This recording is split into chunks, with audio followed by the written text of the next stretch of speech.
So you start looking at all these sites in this region, Luzon, Flores, Sulawesi, Moigil, and you start thinking maybe humans were crossing these ocean boundaries deliberately. Because what are the chances that this was all accident?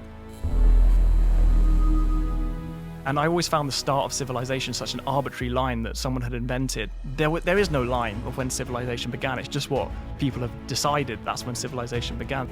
It was literally in the 80s that we thought we were only about 30,000 years old. But then that got pushed back to 50,000 years old. Then that got pushed back to 100,000 years old.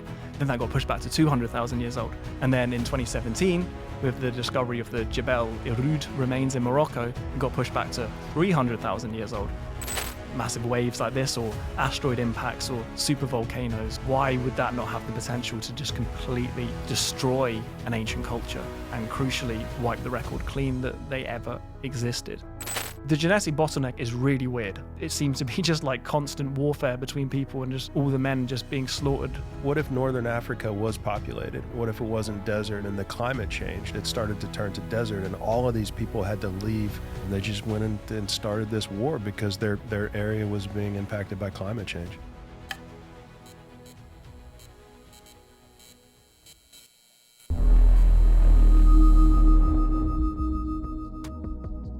Welcome. Thank you. Yeah, good to have you here. Been really cool to get to know you over the last day or so, and I think we're going to have an awesome conversation today. So really appreciate you flying all the way over the ocean to come and visit. Well, I mean, thank you for having me, Matt. It's a great honor to be here and to come out to Florida. I'm really excited to talk to you, to talk about some ancient history, some prehistory, and yeah, it's a really amazing place that you've got here, and I'm really excited to go. Very cool, very cool. Yeah, and we'll check out the vases maybe at lunch. We didn't get to that yet, but yeah, the studio is it's really coming along. Even some updates as of this episode with Roz behind me. That's the alien, yeah. He's super cool. He's rising the mushrooms out of the ground there with his hands, which I think you had a video on, which I want to talk about at some point. Yes. Today, but yeah, why don't we start off with introduction and just introducing yourself, telling me about kind of who you are, how you got into this. You've really kind of blown up super quick. I mean, within a year you started your YouTube channel. Was it basically a year ago? Yeah, so I started the YouTube in September 24. So that's, yeah, a year and a month ago. So it's been pretty crazy. And no one was even watching until about March this year. So it sounds like I blew up in a year, but to be honest, it's less than that. It's about 6 months. So it's been a crazy journey. I'm very grateful to everyone who's watched me and subscribed and getting to the opportunity to do incredible things like this. So I'm very grateful for all of that. But in terms of who I am, my name is Michael Button. I'm an ancient history graduate. So I spent 4 years at university studying ancient history. And that was great. I was really appreciative of everything that I learned there, all the people that I met there and my professors. And I don't have any problem with the stuff that I was taught on my degree, but I found as I was going through the process of my degree that I started to have some more issues with the higher level kind of view of human history that we were taught and that everyone's taught, and the story of human civilization, because I believe, or I grew to believe during my degree, that the story that's presented about civilization is very confined and within a certain set of parameters that I believe box people in and give people a very closed-minded approach to history. And during my time of study, I found myself growing more and more opposed to this, to the point that when I finished my degree, I decided not to continue with the academic pathway that was laid out for me, which was to, do a PhD, become a professor, and then basically teach the next generation the same stuff. I decided that that's not what I wanted to do for various reasons, but mainly because I had these problems with not what we were being taught, but the fundamental high-level view of history. So that's why I decided not to pursue that as a career. I decided to branch out. I did some other stuff, but these ideas regarding our history never really left me. And so a few years after my degree, which was last year, I decided to start a YouTube channel because I felt I had a relatively unique perspective to talk about these things with the world, being someone that is open to these alternative theories, but also has the background in traditional education and having my degree and stuff. So started the YouTube channel, started making videos about all these kind of things. And yeah, around March last year, it started to take off. And I've been very lucky that people are watching, and it's been an exciting time. this year, March this year, right? That's when videos started getting numbers and subscriber counts started going up and stuff. Yeah. So, And you're 150,000 now. You've been roughly, on yeah. Joe Rogan. You've been making the rounds, which is pretty cool. Great job on there, by the way. Thank you. Yeah, and all your appearances. What was it like in the academic community, kind of like, or in the academic setting, getting your education? And I mean, not a lot of people have gotten their degree in ancient history. And so, to go through that process and to be kind of spoon-fed, is it really sort of, them attempting to tell you that these are the facts and that we know that this is ancient history and that this is the truth, and is it more of that, or is there any open-mindedness to alternative approaches, or what's it really like there? So I chose ancient history because, rather than just normal history, because I was really interested in the dawn of civilization, basically, and the question of when did civilization arise, where did it come from, when did it happen, that kind of thing. What are the stories of these early civilizations? So I went into the degree with that in mind, and I wasn't really aware of the alternative hypotheses or any of these ideas, people like Graham Hancock, anything like that. I didn't know about any of that stuff when I went in. But it was during the course of my study that I started to come across these ideas, and it wasn't that I found them, it was that we were learning things, and I would do more research, and I would say that this wouldn't particularly make sense. So one example was we did this module called Cataclysms, right? And it was called Catastrophe rather, but it was about natural disaster and how natural disasters can massively impact human societies during recorded history.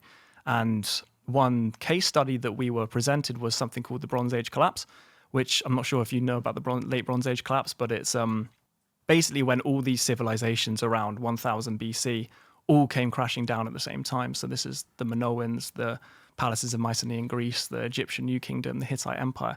And within a few decades, all these like highly prosperous civilizations, like the leading civilizations of the ancient world at the time, all collapsed, within 10, 20 years of each other.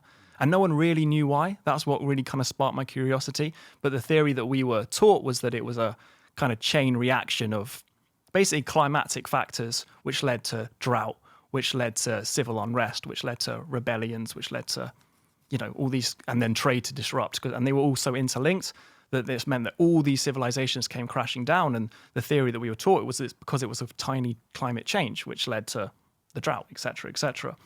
And I remember seeing that and thinking, that's incredible, because that's such a small shift in the Earth's climate, which is something that is extremely variable.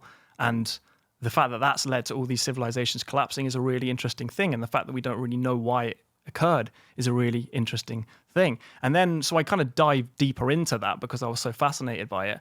And I started looking at the climatic history of the Earth during prehistory. And I saw that it was so much worse. Like the events that have happened during prehistory are just incredible. And you recently had Ben Davidson on from Suspicious Observers. Yeah. And he knows a lot more about this kind of stuff than me, but he would attest to the fact that this Earth has been through some crazy stuff. And then once you look at how long human beings have been around, like the oldest fossil remains of our species are 300,000 years old, of modern Homo sapiens, which is a vast length of time. And that just suggests how much we've been through as a species. And if we look at recorded history and what had the potential to bring down civilizations in recorded history, like tiny 1 or 2 degree changes in climate, then you look at prehistory and everything that's happened then, you start to think, wow, what could have happened to prehistoric societies if they'd lived through these things?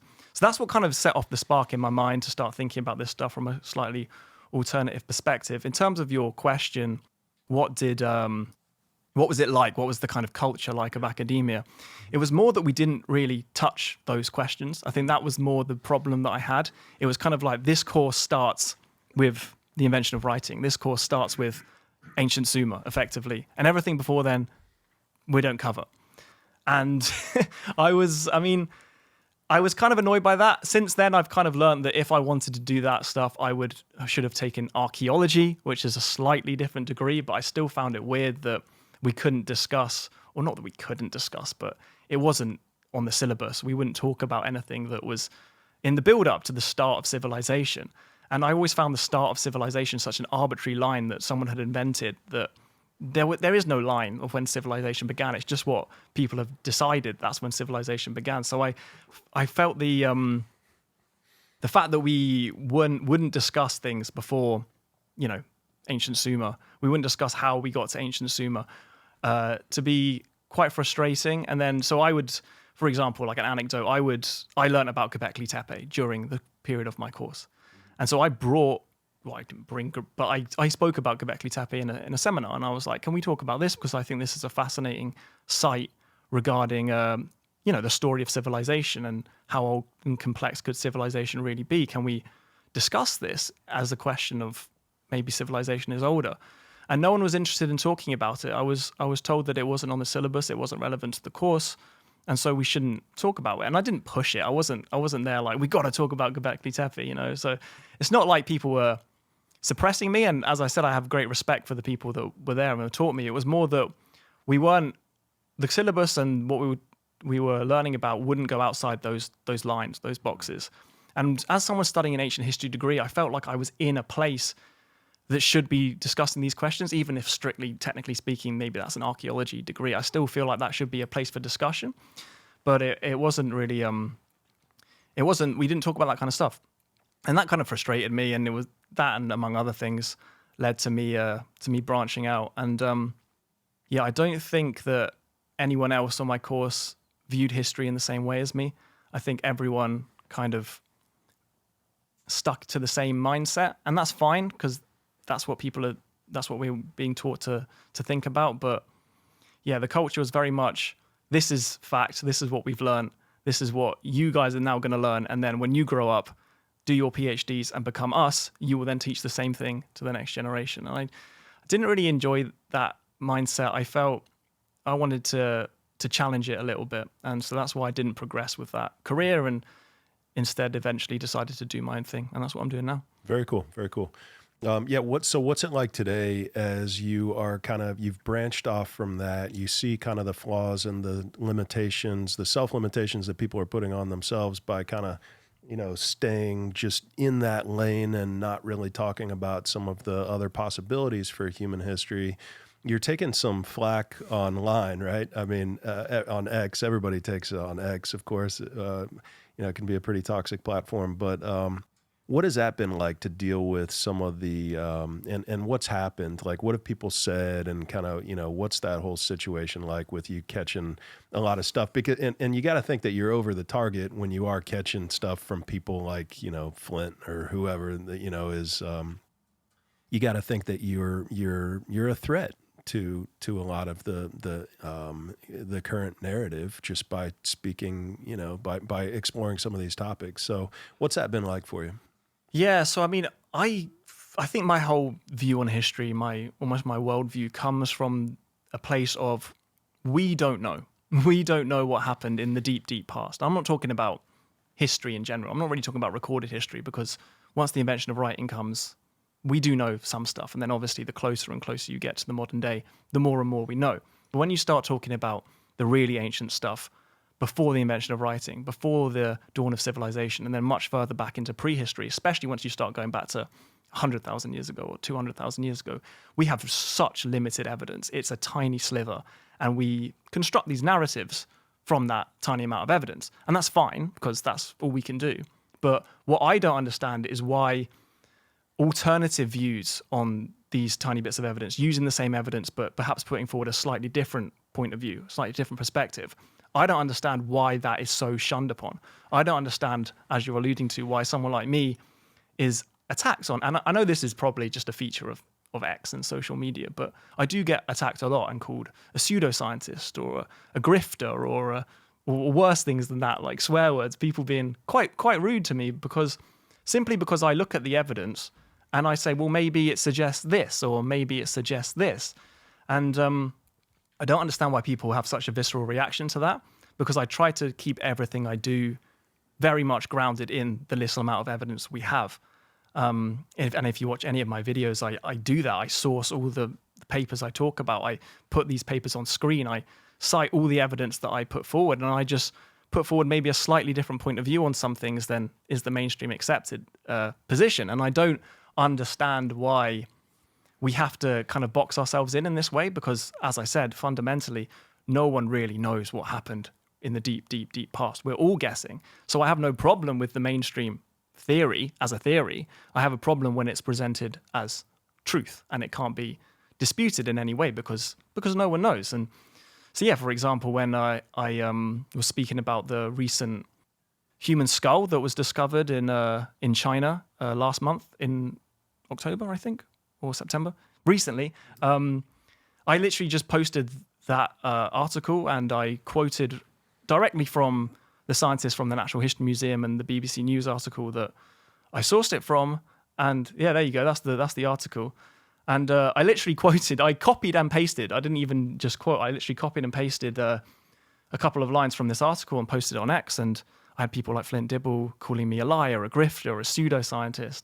And I didn't understand that because I was just reporting the information. And because it's a slightly disruptive discovery, it pushes back the antiquity of the human species by potentially an extra 500,000 years. It suggests that maybe our lineage goes back to further back than 1 million years ago. And that's a crazy thing. That is such a vast length of time.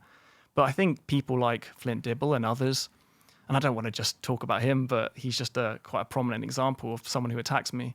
I think they don't like the narrative shifting. And so when it does, they'll attack someone like me because they think, oh, he's just a grifter, a pseudoscientist. When I'm just someone who's a bit more open-minded and who's just putting these ideas across. And because I now have a platform, perhaps they feel threatened by that, or perhaps they almost want to ride on that a little bit. I'm not sure, but yeah, it does confuse me a little bit. But yeah, I can live with it. Yeah, right. Yeah, I mean, I think the situation is they're very tied to a story, and they're confusing that story for fact, and they're not. And so, it's a part of their ego. It's a part of their. And so they're going to defend it, and through their defense, they attack. And so it's pretty simple, I mean, that's what they're doing. They want to protect this narrative because they've been teaching it and preaching it for so long that they don't want it to. They would feel like they would lose a part of themselves if that got away from them. And so you're coming in with logic, and you're coming in with open-mindedness and curiosity and facts, and backing it up with your sources, and that's very. For those guys, it's a direct challenge because it's challenging what they're holding on to. And so, that's scary for them. And so it's fear, and through fear comes, attacking people like you who are, attempting to say, hey, maybe we don't have it all figured out, guys. Maybe this story isn't completely true. Maybe it's just a possibility, and it's the best guess that we have, but maybe there's other options for what the history was. So your kind of whole thing is that the human species and humanity itself and what we were capable of and might be much greater, and it might go much farther back into time than what we think it did. And you're exploring those possibilities. And is that fair to say? Yeah. I mean, I think my whole position comes from the fact that we have only recently really realized quite how old we are as a species. Right. But yet the mental models that we have regarding history, the kind of formula that we've always used to create these theories about our past, are based on quite outdated worldview, effectively, because it was only a few decades ago that we thought our species was quite young. Like, it was literally in the 80s that we thought we were only about 30,000 years old. But then that got pushed back to 50,000 years old. Then that got pushed back to 100,000 years old. Then that got pushed back to 200,000 years old. And then in 2017, with the discovery of the Jebel Irhoud remains in Morocco, it got pushed back to 300,000 years old. And that's just fossil remains that we know anatomically modern humans have been around for 300,000 years old, for 300,000 years. And when you look at how much has happened since, say, the dawn of civilization, which is traditionally placed at 5,000 years ago or 6,000 years ago, that is a tiny fraction of the amount of time that humans have been around. And that's never, ever made sense to me, that we could go from effectively hunter-gatherers, which is basically the mainstream explanation of what we were. We were hunter-gatherers for, 99% of our history. And then someone invented farming, or multiple places and completely unconnected places invented farming, which is another mystery. And then everything happened in a very short period of time. In the last 1% of our history, the entire story of civilization, everything you've ever heard about in a textbook, everything you've ever read about history, all of recorded history is in the most recent 1%. And that's always struck me as very odd and always struck me potentially as recency bias, because we look back at the last 5,000 years and it seems like everything, but it's just the most recent 5,000 years to us. And there's a huge shroud of mystery, a huge dark cloud that we can't really see into for the 310,000 years before that. And then if you look at these, this study that's done on the Yunxian fossils in China, which suggests that our species diverged, 1 million years ago, and it proves, if the dating is correct, it proves that large-brained hominins have been around for 1 million years.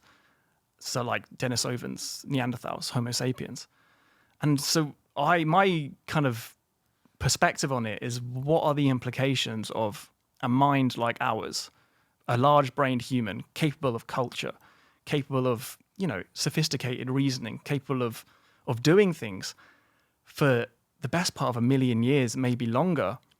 Are we so sure that no technological progress was made, that nothing changed for the vast majority of that history until, the Neolithic Revolution, the invention of agriculture, at most 10,000 years ago?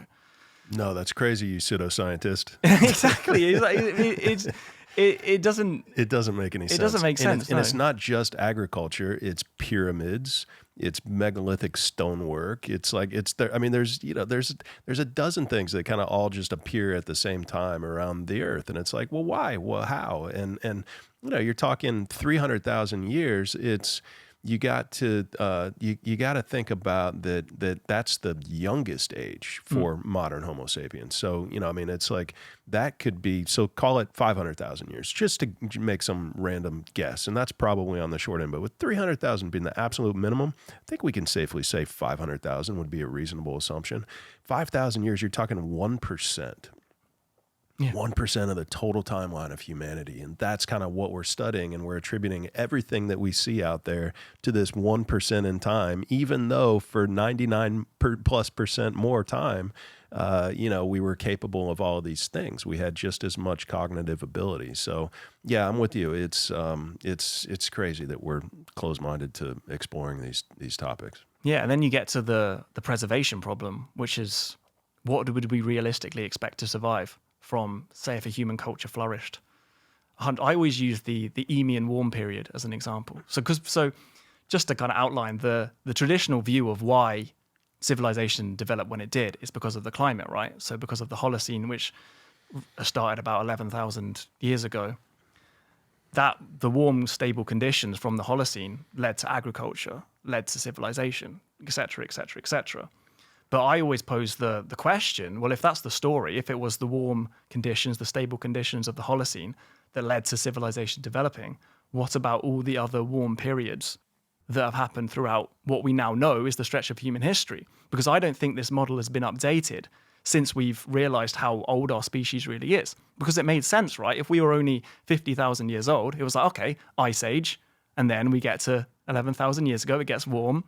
We develop agriculture, we grow, we become civilization. That makes perfect sense. And that's the model we had. But now we know we're 300,000 years old, at least, but potentially longer. We have at least 4 long, warm, stable periods that Homo sapiens have lived through. So I always look at the Eemian period, which is from 130 to 115,000 years ago, which lasted for longer than the Holocene has so far, was slightly warmer, and was just as stable.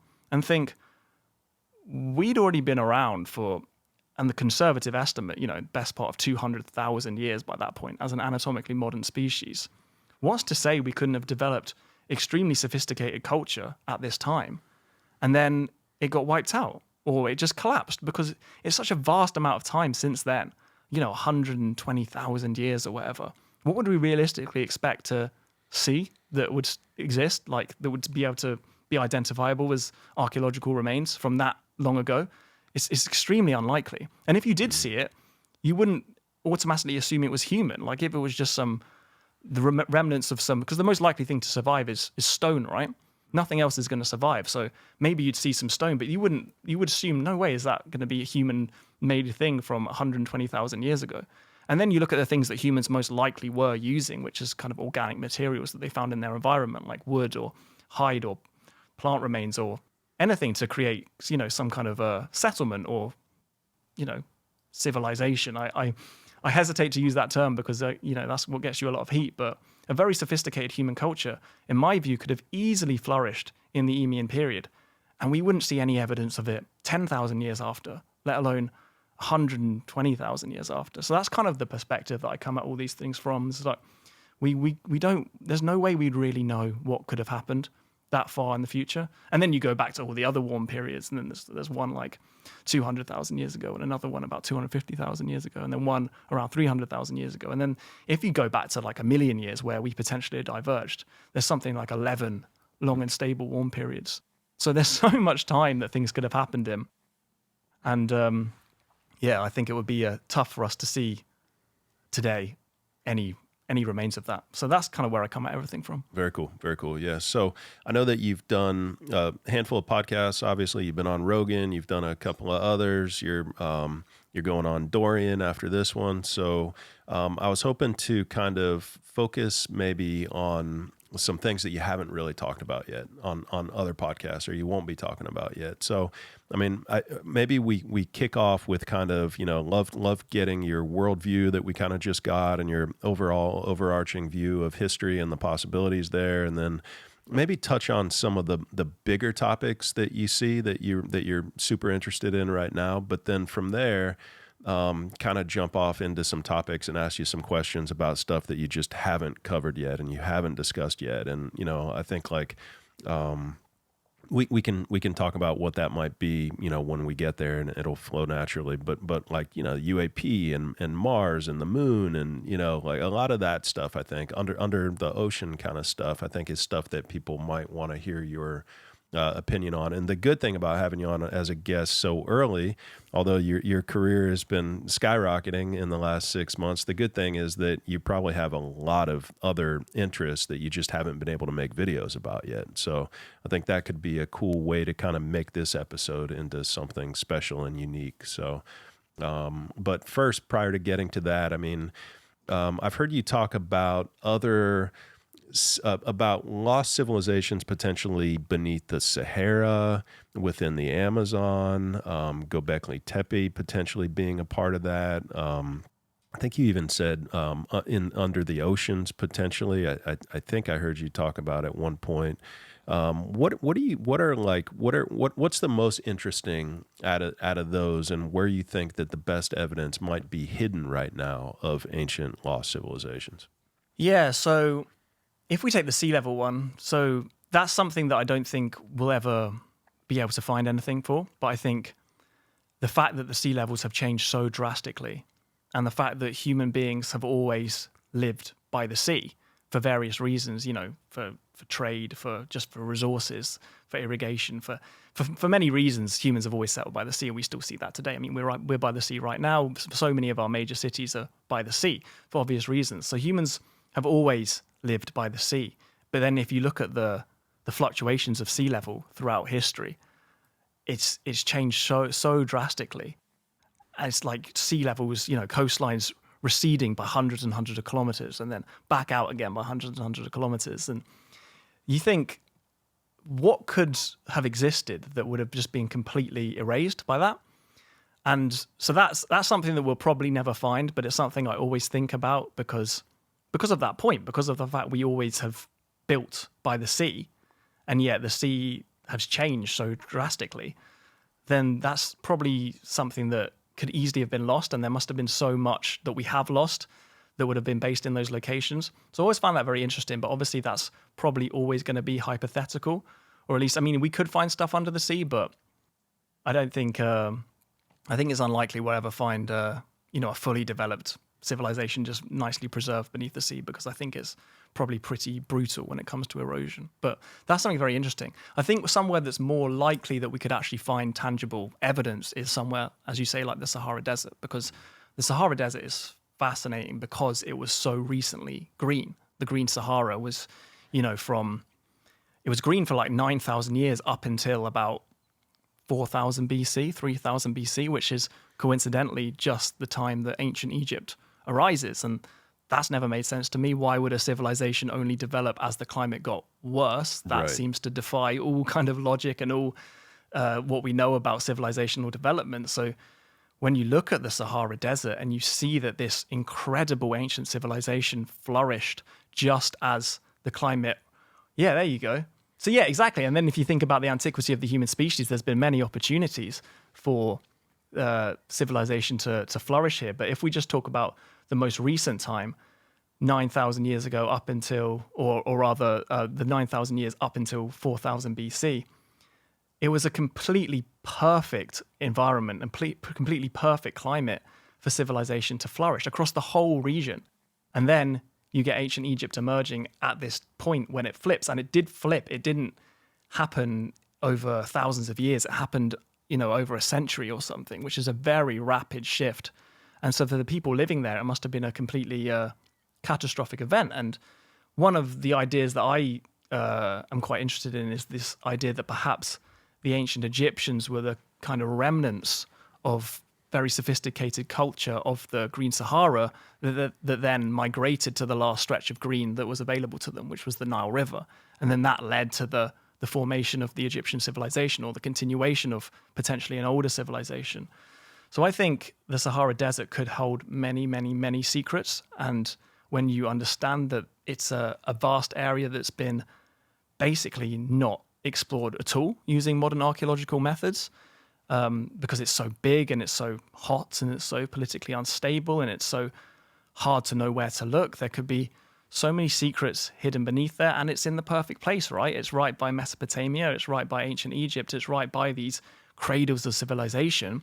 Why are we saying that nothing could have happened just before then, and it's just been erased or hidden by the climate collapse that came with the end of the Green Sahara? So I think that's an extremely interesting area. I really hope that some archaeological investigation can be done, and some has, but not really scratching the surface of the vast area. Like, you can fit the whole of North America, I think, in the Sahara Desert. Like, it's huge. Right. And so there could be so much hiding beneath there. And even when you look at ancient Egypt, there is so much mystery there just in what we've discovered. And there could be so much hiding beneath the sands. So yeah, that's another very interesting place. The Amazon rainforest, of course, extremely interesting. What's been coming out about there in recent years with the kind of the LiDAR studies and stuff like that. So yeah, very interesting. Yeah, cool. Yeah, before we go to the Amazon, maybe, I mean, in Northern Africa, in the Sahara Desert, we've got, you're familiar with, Ryan and I did an episode. It was one of our first episodes, and that we did, called Crazy Ideas Series, and we talked about this potential for a giant wave coming and crashing onto the west coast of every continent. And if this were to have happened at some point in the distant past, with an immense amount of water coming from the Pacific Ocean, the Atlantic Ocean crashing onto Africa. You've got salinization, of course, occurs when you put salt water, ocean water, onto land, and so it would have turned the green land. It would have turned it into desert, basically, if enough ocean water washed onto northern Africa. And of course, when you zoom in, you see all of these salt deposits all over northern Africa. And you see what looks like evidence of water moving and kind of pushing the land all over the place, with all these scar marks that seem to come from the Mediterranean Sea area. Almost looks like the water was pushed into there and then swept back out to the west over the reshaped structure and whatnot. Have you looked into this much? Have you thought about this kind of crazy theory about how this could have potentially wiped away a great civilization at some point in the past when this was green and lush land? So I haven't looked into it that much, but just looking at that, and I've seen people like Jimmy Corsetti talk about this, it does look like the whole area has just been, scrapes along by massive torrents of water. I mean, it literally just looks like, Right. It almost looks like a beach when the waves go out, and it just looks like massive amounts of water have been through there. And I've seen people like Randall Carlson talk about the mega floods that occurred in this region, or may have occurred in this region, during the Younger Dryas. And you think, what could that have erased? it could have erased so much. Randall's talking about rainwater, and this for sure to me. I mean, Ryan, if you go out near the reshaped structure and you look at kind of some of these ripples that are out there in the ground, just south of that, you can kind of see, like, I know Randall talks about rainwater, but it just sure seems like it's a hell of a lot more than that for me to. Look down on the bottom left there. That's what the beach, like you're saying, what a beach looks like as the water kind of, slowly, the wave kind of slowly goes back, as it pulls back. That's what's been created out there. So it's like, it's wild, man. I'd love to see you do a video on this to kind of explore this possibility, because it's the geological evidence is astounding. It's overwhelming, really, to me. Yeah, definitely. I mean, I'd love to do something about this and look into it a bit more, but even just, and I'm not a geologist, obviously, but even just looking at these kind of satellite pictures, you can just see that it looks like a landscape that's been completely scarred by massive water flow. That's what it kind of looks like. And totally, obviously there's evidence of like paleo river systems, like the Tamanrasset River system, I think, ran through this area that we're looking at, but this is much wider than that. And, right. This isn't there. This is like all over the northern Africa, all over the Sahara, and it doesn't, like, rainfall is not going to leave all these salt deposits everywhere. And, you go up to Imikusi, and Imikusi volcano, I don't know, Ryan, I guess you can't go to my iPad, but it's 12,000 feet in elevation, and you zoom into the center of Imikusi, Eimkoussi, I think, Ryan, and you see salt 12,000 feet up, and it's like there's going to be some explanation for that, but it's like, yeah, there's right in the middle there, and it's at the lowest lying place where if you had ocean water coming in here and it would have settled, then evaporated over thousands and thousands of years, you'd be left with salt deposits. And just to the southeast of this is, again, what looks like more, so down and right, what looks like more ocean water kind of pushing around, right out there, like what water would have looked like. And they're crediting all of this to wind. And it's like, it's kind of gets back to the Sphinx thing, wind erosion. They credit everything to wind and sand. Everything to wind and sand. So, but what would be the theory of how such a big wave would occur? Right. The Earth would have had to slow down its rotation. In my opinion, the Earth would have had to slow down rotation for a short period of time. Maybe some interstellar object came in and pulled on it or something, and the water is moving at 1,000 miles per hour at the equator because the Earth is spinning at 1,000 miles per hour at the equator. But if something happened, or maybe a geographic pole movement or something, or just Earth slowing down, or maybe the moon showed up. Maybe the moon wasn't here before, and it showed up and slowed down the rotation of the Earth, because all the water is moving towards the west coast of every continent, is moving towards Africa. And so if you get the land mass, if you get the ball itself, the Earth kind of slowing down, that water just continues and the wind is still moving at 1,000 miles per hour from the west to the east, then that all just pushes, and it just pushes straight into to the west coast of every continent. It would have pushed into the Mediterranean Sea. You've got the, the Black Sea, or the Dead Sea, I'm sorry, just in Jerusalem. You would have had all this ocean water pouring into that, and just stacking up to the sides of the mountains. And what we see there is a lake that's 30% salt. And so, all of that water would have evaporated, and you'd be left with a lake with about 30% salt. And I think you could probably do the math and figure out when this event happened. If probably AI will be able to tell us all of this stuff in about 10 years. So, but wild theory, but I think it's a possibility for sure and I think it's something that we ought to be considering, because the evidence is everywhere. It's on the west coast of every continent. You go to South America, you see these salt deposits in Bolivia, and it looks like that's ocean water that's pushed from the west to the east there. You see it in North America. You see it in Utah with the Great Salt Lake. You see those ripple marks around there as well. That looks like the water has kind of receded, and the water would have settled and left those salt deposits. You see it on the southern coast of South America with that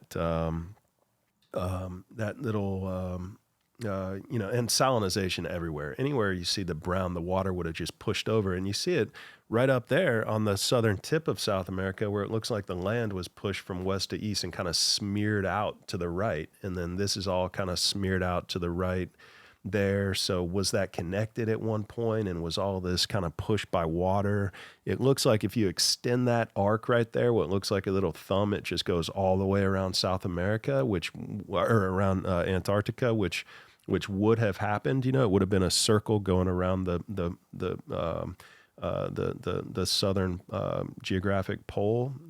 So it's pretty. The evidence is literally everywhere. I mean, Australia looks like it was completely just washed over. The Middle East looks like it was just completely washed over from west to east. So, at some point in the last 4 billion years, or since the continents have been arranged like this, could something like this have happened? I think absolutely, just based on, we just had, so today we have a massive, possibly 50-kilometer object, passing the sun. I mean, if something like that passes Earth, does it cause a little micro,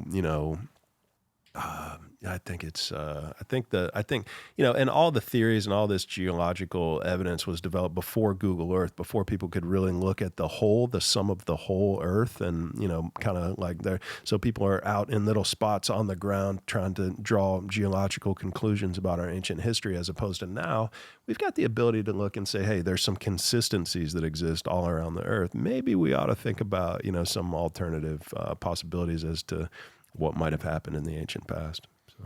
Yeah, and just the whole idea of catastrophe and cataclysms, I think, is something that hasn't really been considered by mainstream science or mainstream history. Like, this idea of gradualism doesn't really make sense to me. I think that the Earth has clearly been profoundly shaped and affected and impacted by massive catastrophic events.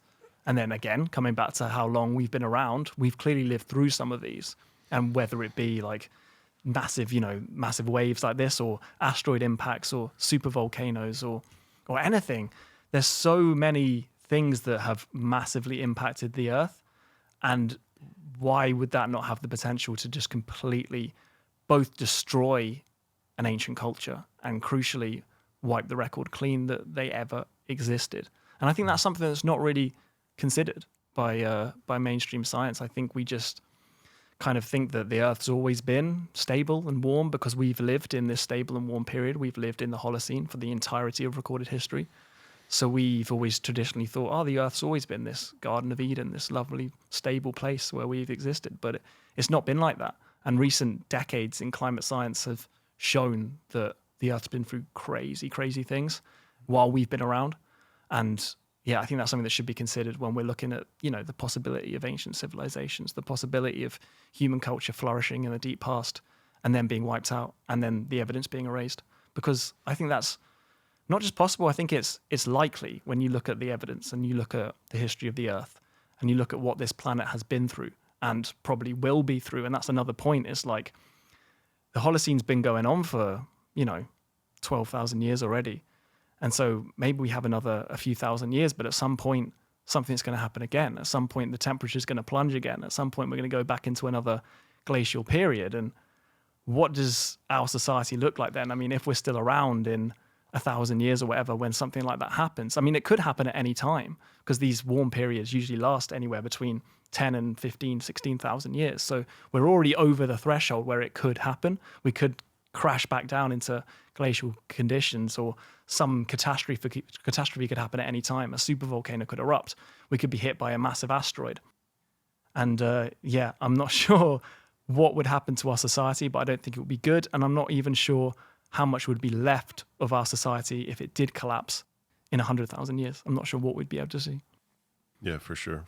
Yeah, or the Gulf Stream collapse potentially could lead to global. A lot of scientists say if the Gulf Stream collapses, it's going to be an ice age for like the UK and that area up there. But everything's connected, and a lot of people think that has a potential to bring us back to an ice age like very quickly, like within a decade or or so. So that's an interesting one to keep an eye on. And if the Gulf Stream, of course, collapses because temperatures get too high, and then that brings us back to an ice age. And it's like, is that kind of the why the Earth kind of stays within that temperature range potentially? You know, so yeah, as long as we have power, it seems like civilization will probably continue. And if power goes out, you know, due to whatever solar event or civilization collapse or mass social unrest or just inability to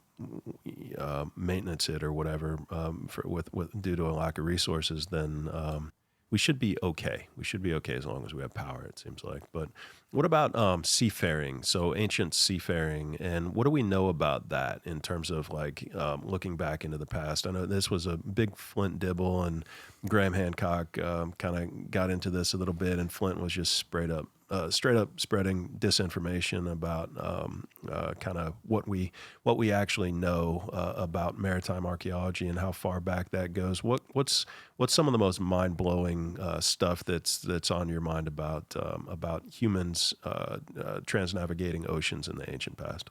Yeah, so I love this. I think this is a really interesting topic. So we know for a fact that humans, Homo sapiens, were seafaring as far back as about 60,000 years ago when they built boats and they reached Sahul, which is the ancient ice age landmass of Australia and New Guinea.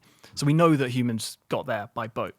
But what's really interesting, I think, is when we start looking back way further in the past and looking around the area of Indonesia and stuff like that. So since 2004, we've known that hominins were on an island called Flores. So these are the Hobbit people, the Homo floresiensis, I believe they're called. And where's that? So Flores is in Indonesia, or in the vicinity of Indonesia.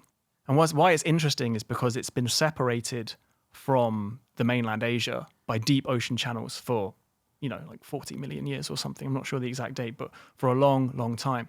So for humans to have got there, they must have crossed this deep ocean boundary. Now, the theory always was that, and still is, that this was by accident, right? That, some hominin clung to a piece of driftwood and got swept out to ocean, somehow survived, landed on this island and colonized the island.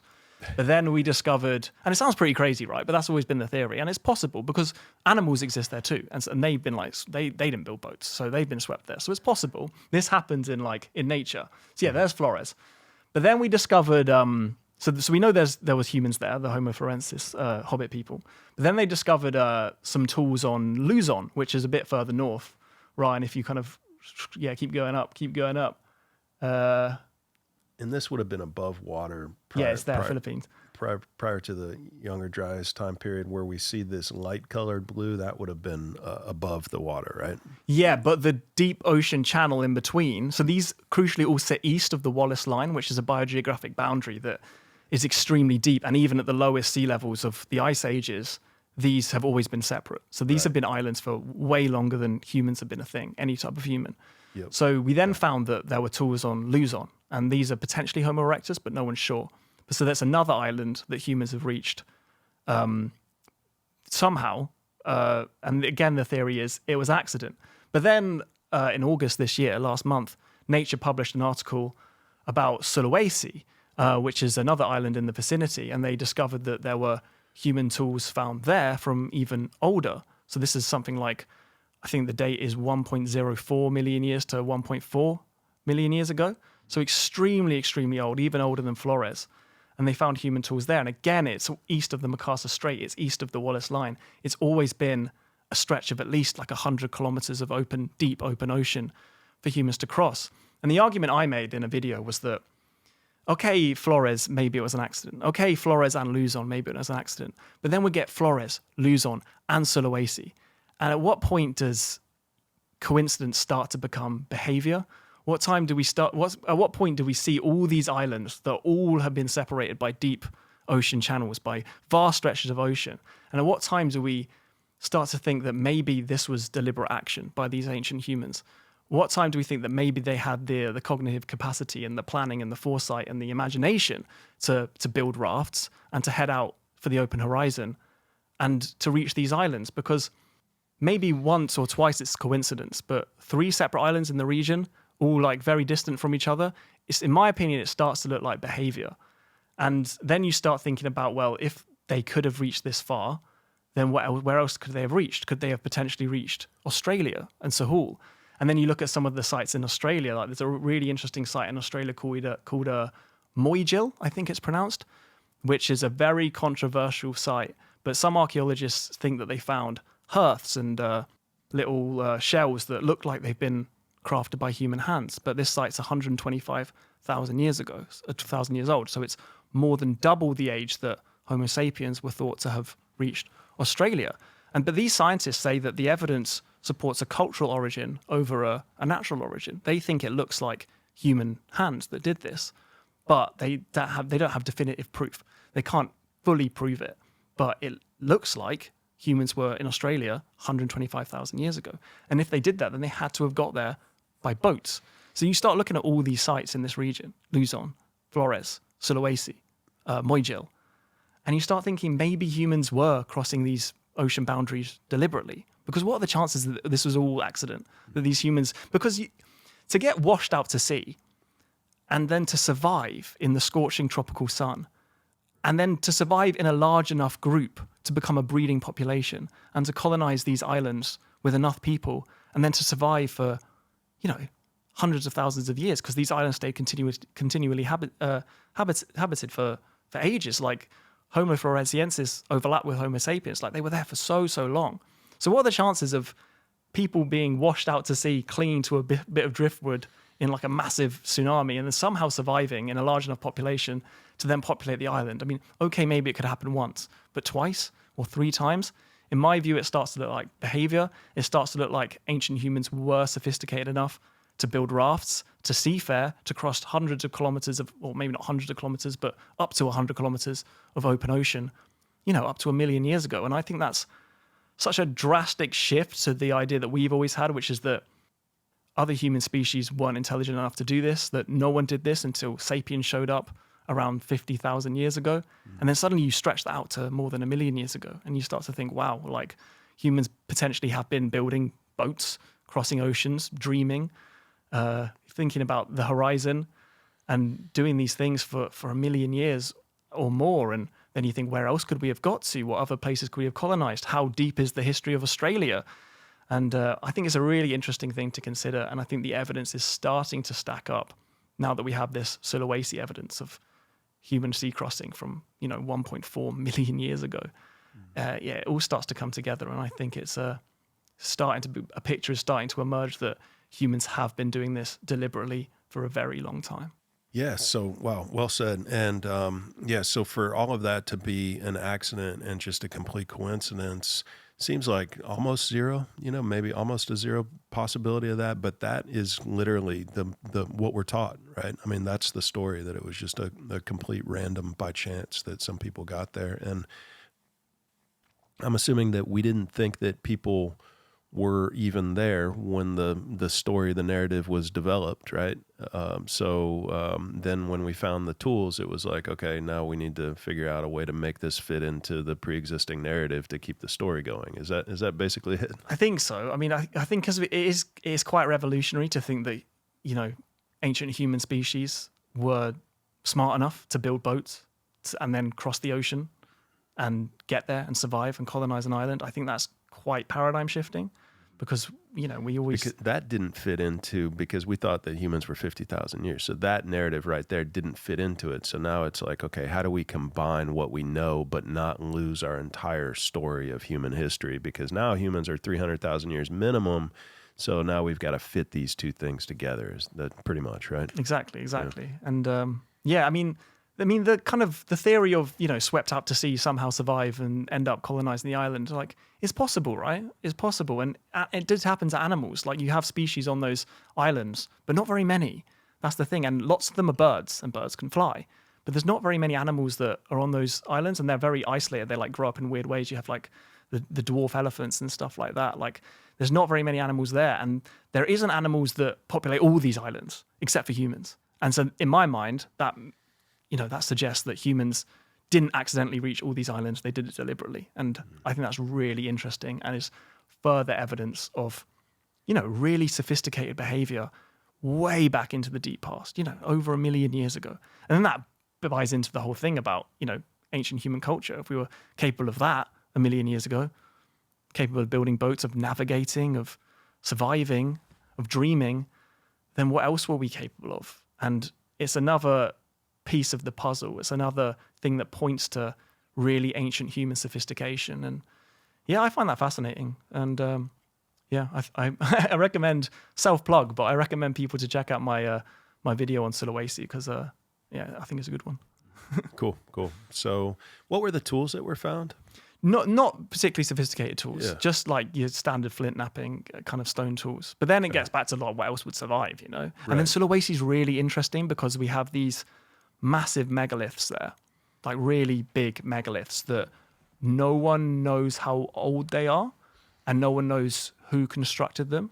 And they date them to roughly 5 to 1,000, which is already a big range, but they date them to roughly 5 to 1,000 years ago based on cultural context. So they have some stuff there that they can date, which is in a really big range. They say, okay, these megaliths must have been built in this massive 4,000 year range. But then when you look at now that we know that, yeah, there you go. Now that we know that humans have been on this island for north of 1 million years, you look at these megaliths and you think, well, how old could they really be? And I'm not saying this proves that they're really old, but I'm just saying that the limit is not 5,000 years ago. The limit is, you know, wherever you want it to be. Right. So yeah, no one knows who built these megaliths, and they're a bit of a mystery. No one knows how old they are or who built them, and yeah, it's quite weird, especially when you take into account how long we now know we've been on this island. Right. Which is again how many years? Well, we know that hominins have been there for now we know 1.04 million years at least. The oldest evidence of Homo sapiens, I think, is something like 40,000 years old from cave art. But I mean, if these megaliths were that old, that would be completely paradigm shifting as well. So even at 40. Yeah. I mean, that would be ridiculous if people were building this kind of stuff 40,000 years ago. That would be a complete spanner in the works. But I'm not saying they are that old. I'm just saying that we do not know. We do not know how old they are, and they're only dated by cultural context, which doesn't prove their age at all. But why couldn't they be 40,000 years old? Well, exactly. That's what I would say, because it's stone. I mean, right. It would last. It could easily last that long. Easily. But I mean, it could last the 1.04 million years old. I guess so. Yeah. I mean, I would say it's very unlikely they were that old. But all I'm saying is that the cutoff, there is no cutoff. We don't know how old they are, and just because there is some cultural context from 5,000 years ago doesn't mean that's how old the megaliths are. Right. That's just something else that we found in the region. It doesn't date the megaliths It's at all. again just fitting them into that timeline. Yeah, exactly. So let's look at the map, Ryan, of this area and this island. So Sulawesi. So zooming out, where would these people have come from? So that whole area, from like Asia down to kind of that island there, which I'm not actually sure what it's called. Zoom out.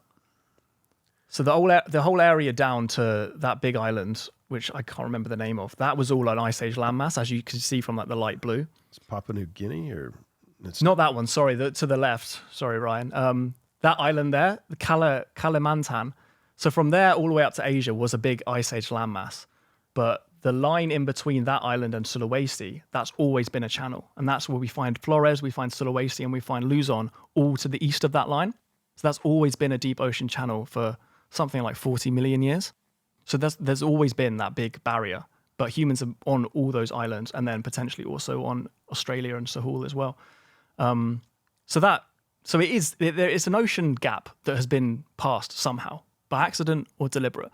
The argument I make is that because now there's 3 examples, that starts to look like behavior. That's the argument I make. Right. So how many miles would the gap be? I think even at the lowest sea levels, Kilometers. it's like 100 kilometers. Okay. Even at the lowest sea levels, which is a really long way if you think about it. Yeah, for sure. So you can't see. You're not looking at land. You're looking at ocean water, and you're just saying, I'm going to sail this way forever until I find something. Which is a crazy thing to do. Yeah, for sure. Interesting. Okay, so moving on from this area maybe a little bit, what else kind of jumps out to you that's like some of the, like a wow that's completely unexplainable mystery? There's so many. I know. Something I want to talk about is a site in America, or in Mexico rather. called Huertalaco, which is a really interesting thing. So this was a site that was discovered in the 1960s by a Mexican archaeologist, and he found some tools there. And that then got the interest of an American archaeologist called Cynthia Owen Williams. And they went there and they kind of excavated this site and they found more tools. But these tools were beneath a layer of volcanic ash. And then they got these geologists in, and the geologists dated the volcanic ash to somewhere between, like the dates are quite wide, but somewhere between 260,000 years ago and like 300, 400,000 years ago, which is just so old. But yet these tools were in the sediment layer beneath this ash, which suggests that these tools were put there by some hominin, north of 250,000 years ago. And there's been they did so many dating on this ash, and there's all these different independent studies that all dated the ash to somewhere in this massive age range. And that's just so paradigm shifting, if that's true, because that would suggest that humans were in the Americas, way earlier than anyone thinks, because obviously, the traditional theory was Clovis first, 13,000 years ago. Obviously, that's been updated a little bit since then, but all we have now is the White Sands footprints, which are about 22,000 years old, which is really old. But that kind of begs the question, how far back have humans been in the Americas? And then if you look at a site like Huertalaco and you think, well, maybe we've been there for 250,000 years. And then you look at another site, the Cerruti Mastodon site, which researchers think that those mastodon bones were broken by hominins, and that site's 130,000 years ago. And you start looking at these sites and you think, humans could have been in the Americas for way longer than we think. And someone who's done a really good video on this is Will Brown at Incredible History. I recommend everyone check out his video on Huertalaco. It's a really interesting video. He really dives into the controversy around it, because what's really interesting about it is that it kind of got hushed up. They didn't like it. They didn't like it at all that they were making these claims that these tools were in a layer that was north of 250,000 years old. The Mexican archaeologist's entire artifact collection was seized. The site was effectively erased. It was like kind of bulldozed over and flattened. So you can't go back there. You can't do any more excavation there. So all we have are these dates on this ash, and the story of these archaeologists that they found these tools, these artifacts below this ash that is so old. So I find that a really interesting site, and unfortunately it's something that probably will never be proven, but it's really interesting. And then you combine that with the Cerruti Mastodon site. There's also, can't remember how to pronounce it, but nearby it's called like Jalnane Tuf or something. Sorry, that's terrible pronunciation. It's probably not that, but they found these footprints very nearby that were in ash that was over 1 million years old. Really? Yeah. So, but they say that this is actually the result of modern mining or something. That's the kind of traditional explanation. But it's another interesting facet to this argument. And then, so you have these potentially million-year-old human footprints. You have these potentially 250,000-year-old tools. You have the Cerruti Mastodon site, and there's a few other interesting sites in the Americas. And you start to think, how long have we been in the Americas? How long have humans been there?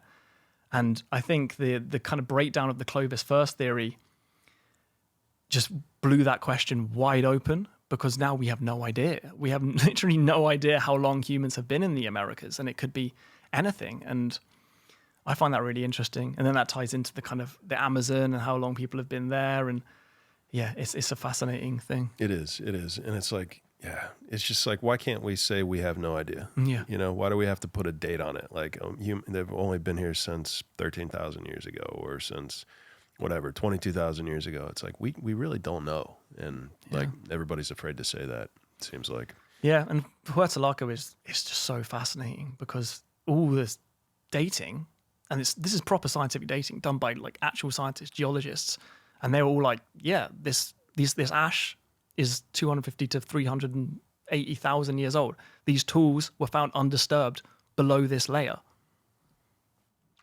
How do you debunk that? Right. Well, they just say, well, we don't know, because the tools are gone, so we can't prove it. But it's fascinating. Yeah. I think we'll learn more, and we'll get better evidence and better data as time goes on. Everything just keeps getting older. It does. Yeah. So very cool. Okay, well, in terms of things that you haven't talked about then, and maybe just we'll pick one before we take a lunch break and go check out some vases. I'm interested in getting your take on just some random stuff, and you've made a lot of videos on a lot of stuff. It's super fascinating. I mean, you've done Stonehenge and math in prehistory, and I think the Sphinx, right?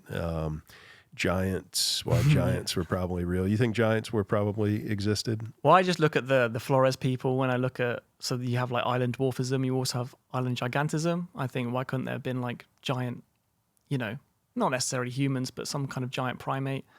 And then does that potentially lead into myths about giants? But I mean, my conclusion in that video was that maybe it's just because humans just the variety of humans is so much. If you had like a really tall population encounter a really small population, maybe that's where the myths of giant came from. I didn't really.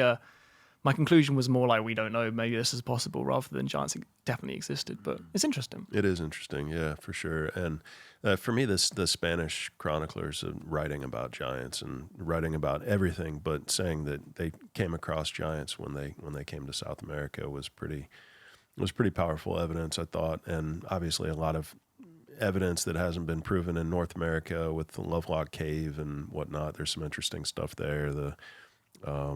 The giant in Iraq, I guess. There's a story about Kandahar giant or whatever it is.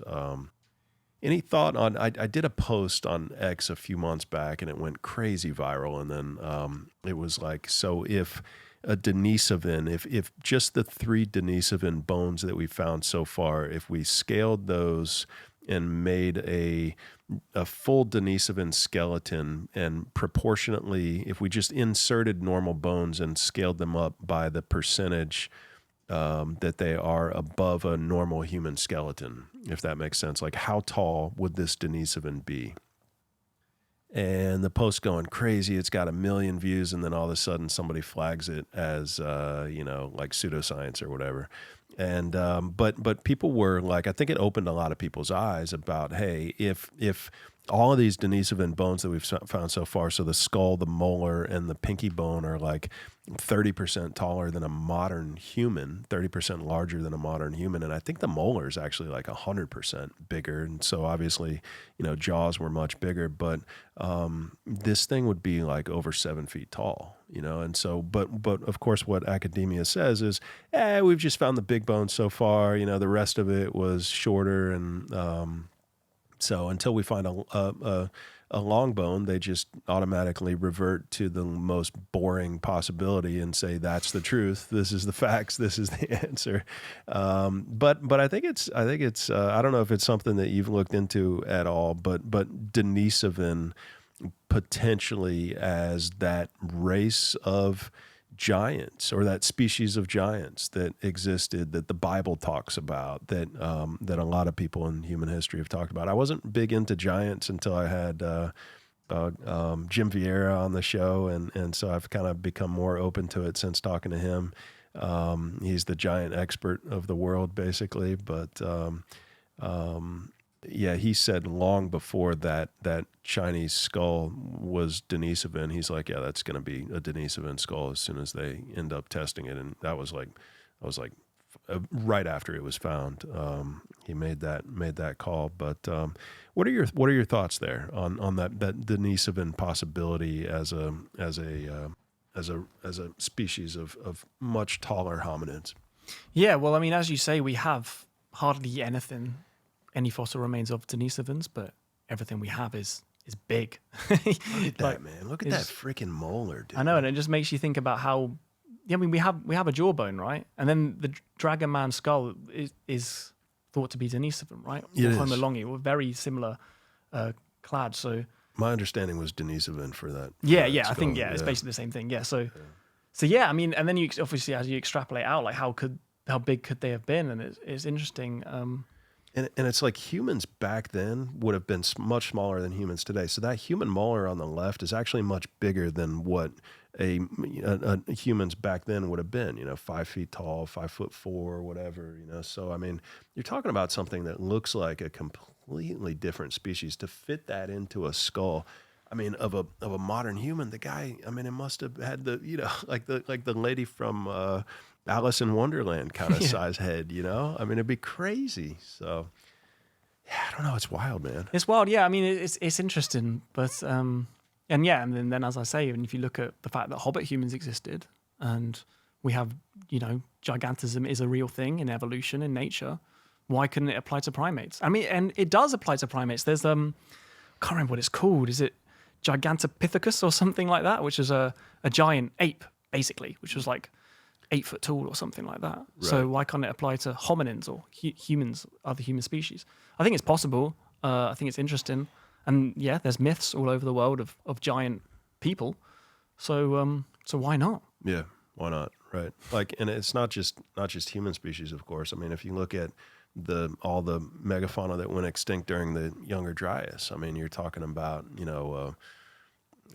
just like just massive animals compared to what we see today. Insects used to be much bigger than what we see today. I mean, I guess a lot of that is just oxygen levels in the deep past, but also just evolution over time. And a lot of those mammals got wiped out, during cataclysms. So the smaller stuff survives and then kind of expands and grows back over time to larger sizes. It seems like is kind of what's happening. So.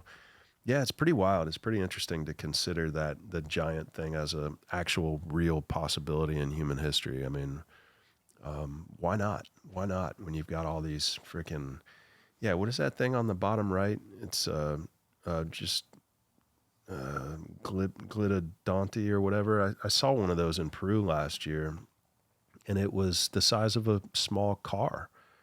With the shell on the back of it. And it's like, those exist today in the form of whatever, armadillo. It's like a distant cousin, but this thing was like 100 times as big as an armadillo, So, yeah, there you go. That's very similar to the one I saw. Thank you, Ryan. That was quick. But, all right. So what about some kind of different stuff that you haven't really talked about yet? So your thoughts on the UAP topic, where are you at with that? Well, see, I don't know. See, I often kind of, when I'm in my bit more like speculative stoner moments, I often think about the kind of the Silurian hypothesis, right? Which kind of which is kind of where I'm going with my worldview on history, right? That the further back you go, you don't really know, and what is possible, millions of years ago. So the Silurian hypothesis is like, what if a non-human civilization existed, a million years, or not a million years ago, like 100 million years ago or something like that on this planet? We wouldn't know. And there's that paper done by 2 physicists, Adam Frank and someone else, I can't remember his name. But they basically posed this hypothesis, like we wouldn't know if an advanced civilization of some other species existed on this same planet hundreds of millions of years ago, because our planet's billions of years old, and multicellular life is, I can't quite remember, but like 600 million years old, or maybe more than that. So there's so much time, so much time. And so what if, some kind of advanced civilization, industrial civilization had existed way back when, and then collapsed, and we wouldn't see it? That's what they kind of proposed. And then I kind of combine that with the UAP thing. So I think, maybe some civilization did exist back then and then got so advanced that they didn't really need the space anymore. They didn't need the planet in the way that we do. They kind of transcended that, and maybe went and lived under the ocean, or they all they needed was like a little data center or something. I don't know. You know what I mean? They didn't need the physical space. They didn't need the Earth, but they still exist. Their consciousness, their intelligence still inhabits this planet in some physical way. And maybe that is like what the UAPs are. Maybe they're coming out from the ocean. Maybe they're checking us out. Maybe they don't care about us, but they still exist on our planet. So I find that interesting. In terms of the actual UAP debate, I think there's something going on. I don't know if it's aliens or if it's some kind of interdimensional being, or if it's our tech that we're kind of using this as an almost, what's the word? Like a psyop in a way, to kind of, they're like putting out there that aliens exist to kind of distract people from really advanced drone tech. But yeah, it's really interesting. I've known about it for a while. I'm a big fan of Blink-182, so I know Tom DeLonge's been into this kind of stuff for a long time, and I used to think, because he left Blink-182 basically to go search for aliens, and I was always like, why is he doing that? What a crazy guy. But then the alien thing, he was quite instrumental in the Pentagon releasing those UAP videos. And that was quite a watershed moment, I think, in public perception of UAPs, because there's definitely stuff flying around that no one quite understands what it is, or if they do, they're hiding it. So I think there's something there, and it's really interesting. But I don't know. I really don't know. But I hope we get to some form of disclosure at some point. But Yeah. I don't know. Agreed. Yeah, that would be nice. Yeah, there's always, I mean, people are seeing something. Yeah. For sure. So there's something going on. The one that gets me is the Ariel School in Zimbabwe, Oh yeah. which is pretty close to a uranium or uranium mines. But I mean, something like 80 kids, school kids, all saw a craft and an actual alien coming out of the craft that communicated with them telepathically, and teachers had experiences with it as well. So yeah, when you get 80 kids that are between the age of 5 and 15 all saying the same thing and then drawing the same thing, and Yeah. it's not like I mean, Harvard, John Mack went and interviewed these kids, and like they all asked them to draw it, and just wild stuff that, and of course near the mine that creates nuclear bombs, which has constantly kind of been the consistent thread behind a lot of these sightings is the nuke phenomenon. So yeah, that one for me is very difficult to ignore in terms of, is it just pure government stuff that people are seeing, or is there an alien phenomenon component of it? Well, this kind of says, look, there's an alien component of whatever's going on here. And I have a difficult time kind of dismissing the whole extraterrestrial possibility, especially, I mean, there's 40 billion habitable planets that in this galaxy alone that can, harbor life. And the galaxy's been here for, I don't know what, I mean, the universe has been here for at least 14 billion years. So how long has this galaxy been here? Billions of years, So that one's kind of hard to get past for me. What about Mars? I could see you doing a Mars video in your future. Have you looked into it at all? I'd love to. I haven't looked into it too much. Obviously, I've seen the kind of square, yes, and the face. I don't think the face. I don't really buy into the face. I think that's probably just people enhancing images. And what's that? Pareidolia. Yeah, just kind of seeing patterns and stuff like that. But why do they keep photoshopping the face then? Why does NASA keep like changing that? Is that what they do? Yeah. Oh, Ryan, pull up that image, and before we go to that square. Yeah, they released the original version of it, and it's like, it's clearly a face, and then they come back with like an updated version of it a few years later, and it's 14 shades of Photoshop, which you can tell how many layers of Photoshop they've added to it, and they've completely changed it to kind of, and they don't the rover hasn't gone back to it, the images aren't updated on it, so it's like, and I think they actually released one not too long ago, actually, that Ryan might be able to find, but the 1998 one. So it took 22 years for them to come back with that, which of course looks nothing like. Yeah. It looks like a construction crew came out and, updated the thing to bulldoze it and be completely different. So I find that one weird. That they're not like, why not just show us pictures in 2025? You've got you've got the ability to go map that thing perfectly. So why avoid it? Yeah, I mean, I would never rule out the possibility that you could find something on Mars. And just imagine if they did like some kind of archaeological remains. I mean, that would change literally everything about our kind of perspective of the world and the universe. Yeah. And I mean, obviously, because I mean, Mars was habitable like millions and millions of years ago. So just imagine if some kind of civilization had flourished there. It would be incredible. Do you think there's any link between Earth and Mars? Yeah. There could be. Yeah. I mean, there's obviously, I wouldn't say there's any evidence of that yet. Huge but, speculation. Yeah, of course, massive speculation. But I mean, there could be. And then, but just mean like circling back around on the whole alien thing, like the Fermi paradox.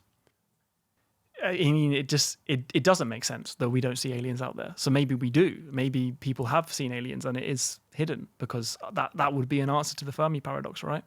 And then the other possibility is, are you aware of the kind of dark forest theory? Yes. Very interesting. I'm aware of both of them, yeah. Very interesting. The fact that we're foolish to advertise our presence to the cosmos. And the reason we don't see anything is because every smart civilization hides, because predator civilizations are out there, and the civilizations that are stupid enough to, like we're doing, to broadcast their presence to the cosmos are wiped out by more advanced civilizations who are predators, who are hunting out life that could potentially one day threaten them, and then extinguishing that threat before it becomes a threat. Right. And then everyone who's smart enough doesn't advertise their presence, hides. And I think it's a very ridiculous theory. Personally, I've argued with people about this on so many episodes, it feels like, but it's starting with the Snake Bros when they brought this up originally. But so I won't share my perspective again, but I think it's ridiculous. Really? Yeah. Fair enough. Fair enough. Yeah. I don't know. I find it interesting. I just think, Yeah. I don't know. I just think that's kind of how it works in nature, right?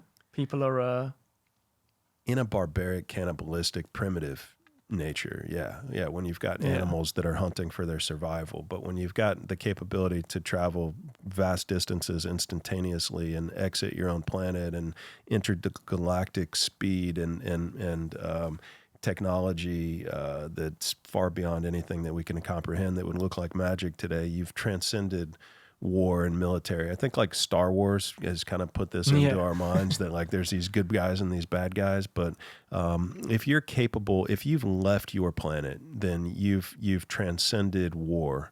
You've transcended fighting. You've transcended ego. You've transcended killing yourself, which is, it's not killing the other. It's not killing some other. It's killing yourself. Like you're smart enough. You've evolved past that to be able to go travel interdimensionally to other planets. So it wouldn't, to me, I think it's just a very fear-based, very scared, very primitive, very human way of looking at the cosmos. And the reality of probably what exists is that if there are very intelligent species and life out there around the Earth or throughout the galaxy, we probably wouldn't see them. They probably wouldn't make themselves. I mean, if we're going to a jungle, if we're going to a place where there's death and murder and violence and just primitive species and animals, that's what humanity still is. I mean, we're just the top predator, but we're very primitive from from an evolutionary standpoint as it relates to like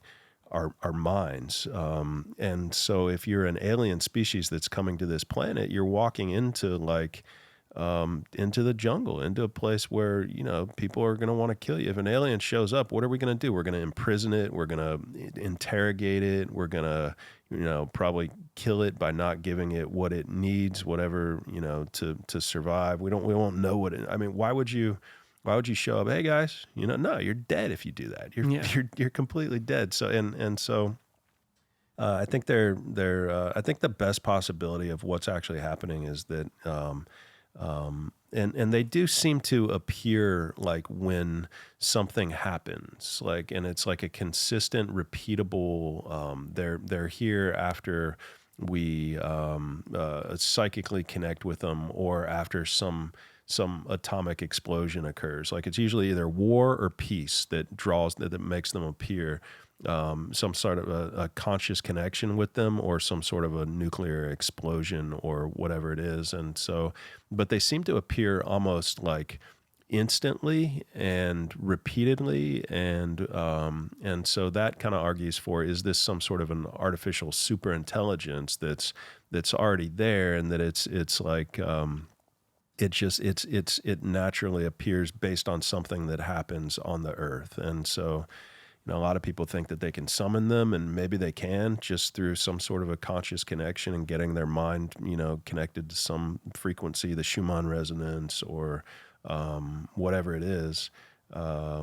So I feel like if they're here, then if they wanted to wipe us out, it does feel like they're here because of all the sightings, and you've got thousands and thousands and probably millions of people that have seen these things. If they wanted to wipe us out, if this was some Darth Vader type civilization, they would have done that a long time ago. The bombs that we're dropping are sending ripples throughout the entire cosmos. They know we're here. I mean, the advanced civilization is going to know we're here. So with space-time just connected all across the entire galaxy and universe. So it's I think it's just a kind of a fear-based human perspective on the situation. Yeah, because I mean, we don't look at like something way more primitive than us and think that's a threat, let's wipe it out. We don't look at monkeys and think, oh, Right. they might evolve in a million years to Exactly. be a threat, let's go wipe them out. Right. But then, but there is the possibility there's like a civilization that's just a little bit more advanced than us, like a few hundred years in technology. They could see us as a threat, but then they probably wouldn't have the technology to wipe us out. Well, they might do. I don't know. But yeah, it's interesting. But then there's also the possibility they're kind of not even aliens, but like some sort of interdimensional being that's not even physically existing in this realm. We're just seeing like a kind of projections of them in our space because of something like that. But I mean, who knows? It's all a bit too big for me. It's a lot. It's a lot. And there's so many possibilities and so much that could be going on and happening. And it's like we're piecing together all these potential possibilities based on, very limited information and people's individual accounts. And, like that's why I go to that aerial school one, because it's a group of people at least. You've got at least several dozen people that all see the same thing. Those are kind of the ones that's like, okay, if we're going to learn something and formulate some sort of a theory or, and like what were they saying? What was the telepathic communication that was coming to all those kids? I mean, that kind of stuff can kind of help piece together maybe what's actually happening. But yeah, it's tough, man. It's tough because it's all, I saw this and I saw this. And, these people are, for the most part, it seems like most of these people are telling the truth, but it's like, what can you really pull from it? I think the biggest possibility for hope for kind of understanding the phenomenon will lie in the near future with technology and artificial intelligence kind of helping us, kind of guide us towards, like how could we possibly communicate or how can we learn more about this? Like I feel like artificial intelligence is going to help us learn solve math problems, solve physics problems, solve ancient human history problems, help solve UAP problems, propulsion problems, energy problems. Like we're about to have 20 years from now, we're going to have just a ridiculous amount of intelligence that's going to be able to answer those kind of questions and help us hopefully create a better future. So. Unless we already know, unless people do already know, and then maybe that will come out. Yeah. Who knows? It's exciting though. Yep, for sure. Well, let's take a lunch break. We'll come back and finish it up. Awesome. Sounds good. Very good. Good. Welcome back. Enjoyed lunch, and you piqued my interest with the conversation about a potential ancient war that is not in the record books, where 95% of men were murdered potentially. So what do you haven't done a video about this yet, but it'll probably be out by the time this episode airs. But tell the audience about that situation. What's going on there? Yeah, so it's really interesting because when we look at the genetic history of our species, we can see certain bottlenecks that occur. And there's one fascinating one that was about 5,000 to 7,000 years ago. So that's in what they call the late Neolithic period. And what we see there is a massive drop of just male populations. So they look at the Y chromosome, and that's what's passed down from father to son. And in this period, the populations of Africa, Asia, and Europe all see a 95% drop of male populations, so right down to 5% of men. Everyone else is wiped out. But then if you look at the mitochondrial DNA, which is mother, there's no impact at all. So it's a bottleneck just for men. And then they start looking at the kind of archaeological remains around that period, and they find these horrific sites where there's just basically slaughter, like massive pits of bones, like hundreds and hundreds of bones that have all been, brutalized. And not even just brutalized to kill them, but brutalized after death, like almost cultural slaughter and cultural dismemberment of bodies and stuff all across Europe, all across Asia, all across Asian parts of Africa. And it's really fascinating because what it suggests is that in this period, and the theory is it's because of agriculture, right? So agriculture emerged around then, or at least that's the theory. And then because people were kind of forming down into settled communities and people now had property effectively, there was something to steal and there was something to protect. So these cultures were almost going around and taking other people's stuff, and the men would fight in their clans and die in their clans and then be exterminated, whereas the woman would be taken by the victors effectively. So you see all these men, like continents of men effectively slaughtered in this time period. Because of agriculture. Well, that's the theory. The theory is that obviously, if we were living in a hunter-gatherer lifestyle, which is what the theory of what we were doing before agriculture, and obviously we've discussed that maybe that's not the case, but let's just take the mainstream theory for now. There's not so much competition, there's not so much people, and there's not really anything to protect because people are roaming around in small bands and there's, resources everywhere effectively. But once people settle down, start farming, create settlements, populations grow, you start to have property effectively. You start to have areas of land that are worth things. You start to have livestock, things that can be stolen, things that can be taken, things that are worth protecting. And so the theory is that as that happened, that agriculture wasn't really a peaceful dawn of human progress, or it wasn't just that. It was also the beginning of massive tribal warfare because people had something to take. So agriculture just makes people batshit crazy. Yeah, apparently. That's the theory. Yeah. So do you buy that theory? I don't know. I think the genetic bottleneck is really weird because it just affects men. So what's that about? Why? Because it wouldn't be a natural disaster, because natural disaster doesn't kill, it doesn't discriminate who it kills everyone. But it's just men that we see slaughtered, and we see these archaeological remains of entire villages just, utterly killed and wiped out all across the place. In brutal ways. In brutal ways. These horrific wounds and all over the bodies completely dismembered. And also an interesting stat is something like only 50% of trauma wounds actually leave any mark on the bone.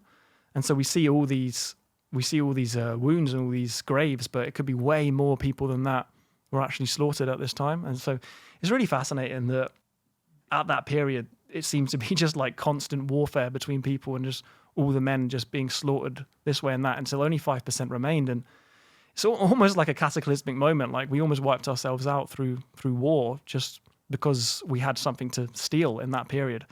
And luckily we managed to kind of work it out and settle down and figure out that trading with each other was a more productive way to proceed than killing each other. But yeah, so we are the descendants of the 5% of males that survived this just brutal time period where everybody was just killing all the males throughout the entire society, in Europe, Asia, and Africa. Yeah, so it doesn't account for the Americas, but everywhere else in the world, yeah, we're all the descendants of the most violent of the men that... Or the least violent. Or, I mean, if the most violent are probably all dead, the least violent were hiding away somewhere. Well, I guess so, yeah, maybe. But also we are the descendants of the victors that did probably do a lot of killing. So. Oh, I see what you're saying. Right. Yeah, true. So any other theory as to what could have caused this? Some people think it was just more of like I don't really understand this argument, but more of a kind of just a cultural... I'm not really sure. I talk about it in my video, but yeah, I don't really understand the other theory, which is more that people just kind of assimilated into different cultures. But that doesn't really explain why all the men were wiped out. So I think it's almost certainly war, especially when you look at the archaeological remains of mass death in this period. So it's got to be war, but what caused the war? Like what would cause all of Asia, Europe, and Africa to start just going to war? Unless one huge area just got up and left and started attacking every other area, right? I think people just wanted the resources because populations were growing and because resources suddenly became finite. People started fighting over that. And obviously we still do that today, but it's less extreme. But So let me give you another, maybe just popped into my head, just maybe a possibility just to worth discussing what might be. So like Genghis Khan, that when there was this dramatic climate change and he took the entire population of Mongolia and went and attacked China. So was this around the same time period that the northern Sahara would have been changing from green to desert? As in the prehistoric kind of war and stuff? Yeah. Yeah, roughly. Yeah. So what if that area was populated? What if northern Africa was populated? What if it wasn't, what if it wasn't desert? And what if there was a huge human population in northern Africa at that time and the climate changed and it started to turn to desert and all of these people had to leave northern Africa and they all, did kind of like what Genghis Khan did and kind of, started to attack all these other every other town and village and city that they could go kill all the men and, potentially take the women and maybe we're the remnants of that group of people that would just went around and destroyed the rest of Africa and Asia and Europe, but they came from an area that is desert now. So we would have never know, you don't have like migration, and they just went and started this war because their area was being impacted by climate change. Yeah, mass climate forced migration, leaving loads of people to find somewhere else to live, and thus killing everyone else that was in their way. And very possibly. Nobody was ready for it, right? Yeah. So between 10,000 and 5,500 years ago, the Sahara was not a desert. It was, right, it was...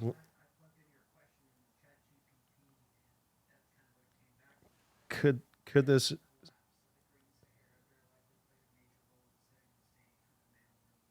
Okay. Yeah, so there you go. So ask it if that's a current theory or if this is something that we just came up with.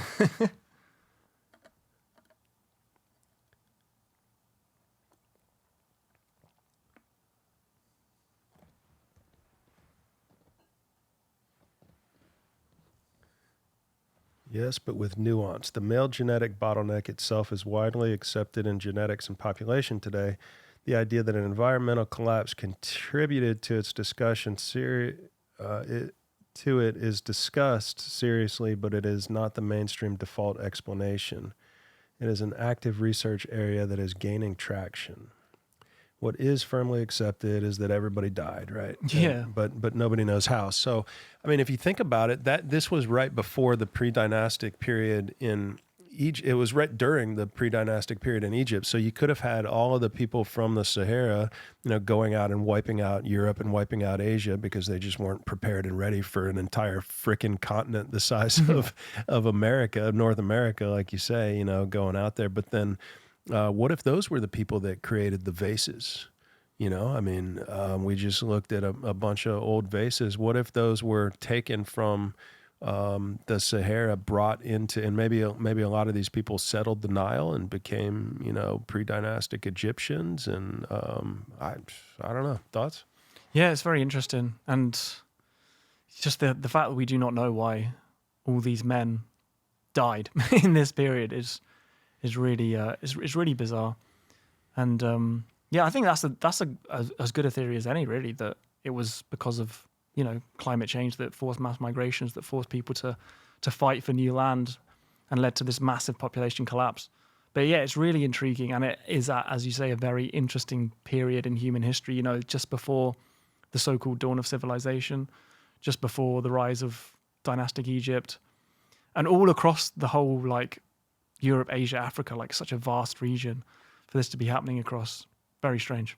Yeah, for sure. Yeah, to have an entire country or civilization or group of people that all of a sudden doesn't have food because of climate change, that makes people fucking crazy. People go, absolutely, when you get hungry enough, after even just a week or two, try fasting for 5 days and see how you feel. Try a month.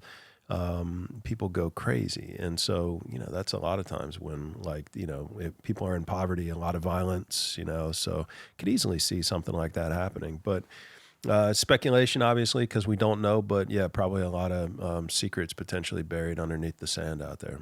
Definitely. Yeah. So what about, as long as we're in Egypt, Hawara, in this underground temple complex or whatever it is, what's going on there?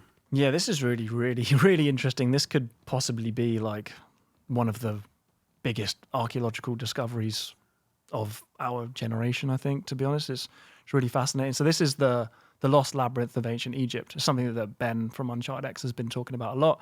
He did a great 2-hour video on it, which people should check out. But basically the story, very quickly, is that we've always, ancient writers always attested to the existence of this labyrinth, the Lost Labyrinth of Ancient Egypt. People like Herodotus, he wrote about it, and he described it as an architectural achievement that surpassed anything that his people, the Greeks, did, both in scale and in expense. And he said it was greater in grandeur than even the pyramids, which, when you think about that as a claim, is a pretty crazy claim, because, the pyramids are the greatest achievement of the ancient world, right? They're incredible, mysterious, vast structures. And he says this labyrinth surpassed it. And he wrote about it, in the 1st century BC, or whenever, I think that's when Herodotus was around, but in the time of classical Greece.